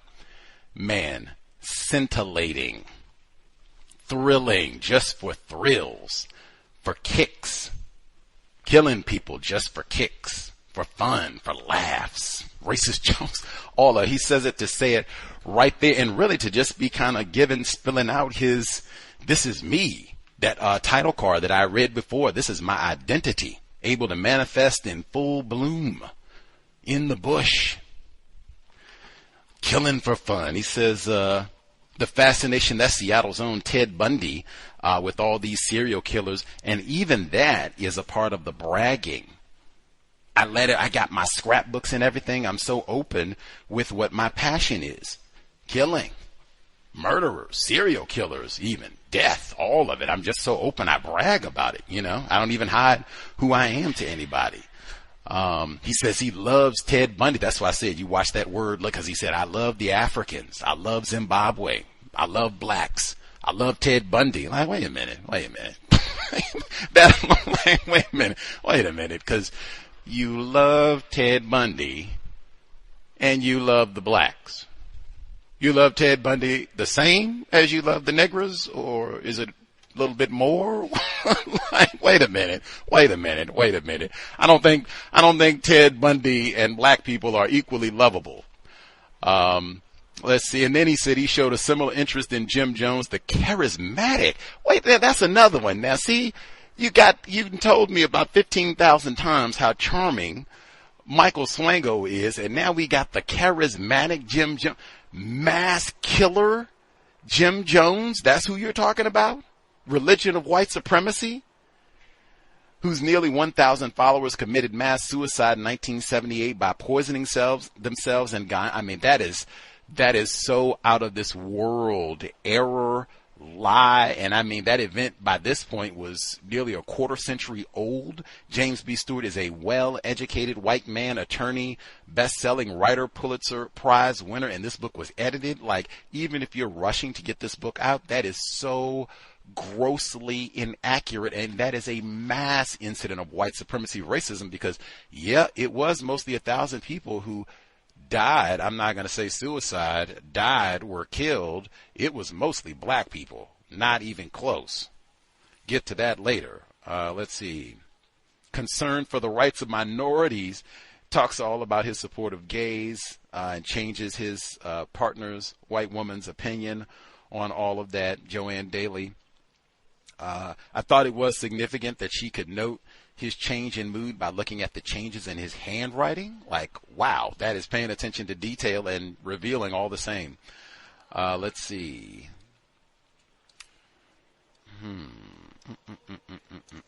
He poisoned the children. Oh my goodness. Let me talked about Columbine. Let me say it. Woo. White people do not care about children. That had already been foreshadowed. He said, man, if you go out killing some children, they'll fry you. No way, man. I'm white. They won't even, they're just like you. Plausible deniability. Get out of here. Let's see. And they blame it on the water supply. Say it's the local nigger water, that old Robert Mugabe. They can't even get the utilities and things right since the white man not in charge anymore in Zimbabwe. Got this old no-count nigger. They blame it on, come on. Let's see. They said the Catholic priest she held in high regard. He spoke to a class of children at the Catholic school about what it was like to be a doctor. I thought, number one, how many folks have they molested over there? That's what came to mind. Like, I'm going to have to investigate that before we finish this book next week. He passionately was interested in Orenthal James. Are you serious? Notice he didn't say the attractive, charming, charismatic, good-looking, Raven, sheen like Negro kinks. We didn't get none of that for Orenthal James. Yes, Orenthal James. Previous October of murdering his wife. He says, and even he seemed thrilled at the verdict, which puzzled old Hare. Do you actually think he's innocent? Yes. He stared at her in disbelief. Of course he's not. He snapped. Now see. In this book, I guess it was still raw for white people. This book was published in 99, so like we still, if it doesn't fit, and damn Johnny Cochran, damn you, F. Lee Bailey, got us, They're still upset about it. They're like, yes, I do think he's innocent, and there has been so much white propaganda for 25 years that they have convinced a lot of people that, of course, he did it. Jeff Toobin, Katherine Massey Book Club, one of my favorites all time. Now tied with Columbine, best ever in the book club. Jeff Toobin, run of his life. Let's see, anything else? Oh, I loved it when he's going at Corredo and telling her, you no count nigger woman, and you didn't clean it right, and ran. I don't know what that is in Zimbabwe. What's nigger in Zimbabwe? I have to find that out too. And he said, well, you cleaned it? Let me see. In jail, they get a white rag, and that's how they know it cleans. What she do? Question Lane. How would you know what they do in jail? Question Lane. Gee, I didn't have to go to school. Imagine if I had went to school. I'd be a genius. Lawyer, astronaut, who knows? Might have started a law school, who knows? Got me in here cleaning up after this racist white woman shaking her finger in my face telling me I'm stupid, but knowing this white dude is up to no good, man. I didn't even have to read Gavin DeBecker, Gift of Fear. I know this dude is up to no good.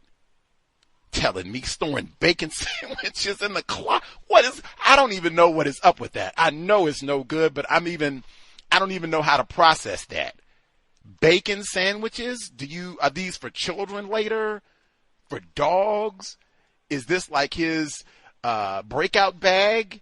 If the police come to nab him, I'm going to snap my bacon sandwiches so I can go hide out in the like, I have no idea what the bacon stockpile is for. I'm still trying, niggardly, I'm still thinking. See there? I'm retarded too. I'm still trying to process that. Maybe we'll get that bit before it all wraps up next week.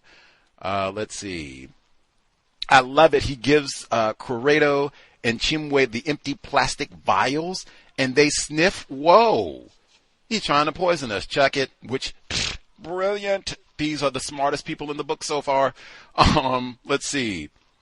Corredo suspected that Swango had tampered with the peanut butter she kept in the kitchen in her cottage. It was a new jar, but it had been open, and an indentation suggested something had been pushed into it. She was afraid to eat it. Let me say it again. Gavin DeBecker, The Gift of Fear. If you work with other people, you share an environment where there is food, man, be alert, and because that is so common, and it might not be to kill. Most of the time, it's not going to be to kill you. It'll just be, to mess over it. They'll put hot sauce in it or whatever, dog hair, whatever. Either way, you don't want to consume that either. Be alert. If you got a brand new jar or bag or whatever, and it's not been opened, and now you go look, and it's because we heard that already. It was a white, matter of fact, you got it right there. It was a white colleague at Ohio State. She said she went to get her lunch. She said it was obviously tampered with, but everything was still there, so she ate it and she got sick. She didn't die, but we think that was Swango too. That's why, hey, look, I know I didn't open this peanut butter. What is going on here? I know man, they think he did the Tylenol murders. Let's see. He did try, even when he tells O'Hare that, what do you think, I tried to escape to Botswana? And then it turns out that he did try to do it. That's why I said they do that a lot of times. They'll just say things, say the truth, because they'll think I'm such a good liar. I can tell you the truth, and you still won't catch me. I can tell you exactly who I am, and you still don't know. Let's see. And then even then she's saying she's wondering if he's got post-traumatic stress disorder. Like, WTH, man. What? Most of the time, if I have plucked someone's nerves and I'm doing things, there's suspicions that I might be a felon or a murderer. It is not, oh man, that poor Gussie. I wonder if he served in the Gulf. Maybe he has a little PTSD. Like, no. Let's see. White people don't snitch. He put sugar in the car. And that'll wrap. Okay. We will wrap all up next week. Man, this has been easily the best book that we've read for the year. Wow. I've learned so much. I've learned so much. Even that to ruminate on. Yeah, we did have Andrew Sullivan doing the foreword, or I think it was Solomon. That was it, for doing the foreword for Sue Klebold's A Mother's Reckoning. Also, he has his whole book where he talks about that, where you don't conform and you're LGBTQ and all the rest of it. Like, is this thrills, voyeurism, fun? Again, Mr. Stewart did say that a part of this book was this guy had not been actually charged for the murder component, so to get the information out. He does say that a number of times in the lead up for the book. Anywho, we will wrap it up next week. Learned so much. We'll be here tomorrow for Neutralizing Workplace Racism, 8 p.m. Eastern, 5 p.m. Pacific. Much obliged for everyone tuning in, hopefully worthy of your time and energy this Thursday evening. Sobriety would be best. Don't let them slip a Mickey, a Swango your drink. Creator, we ask that you help us remain patient with other black people, victims of white supremacy. We ask that you help us remain patient with ourselves. Remind us to demonstrate the highest levels of black self-respect at all times, in all places, each and every time we are in contact with another black person. It has been time. Replace white supremacy with justice immediately. No name calling. Cal signing out. Thanks all for tuning in. Nigga, you so brainwashed. I'm a victim, brother. Problem. You're a victim. Yeah. I'm a victim of 400 years of conditioning. Shut up. The man has programmed my conditioning. Even my conditioning has been conditioned.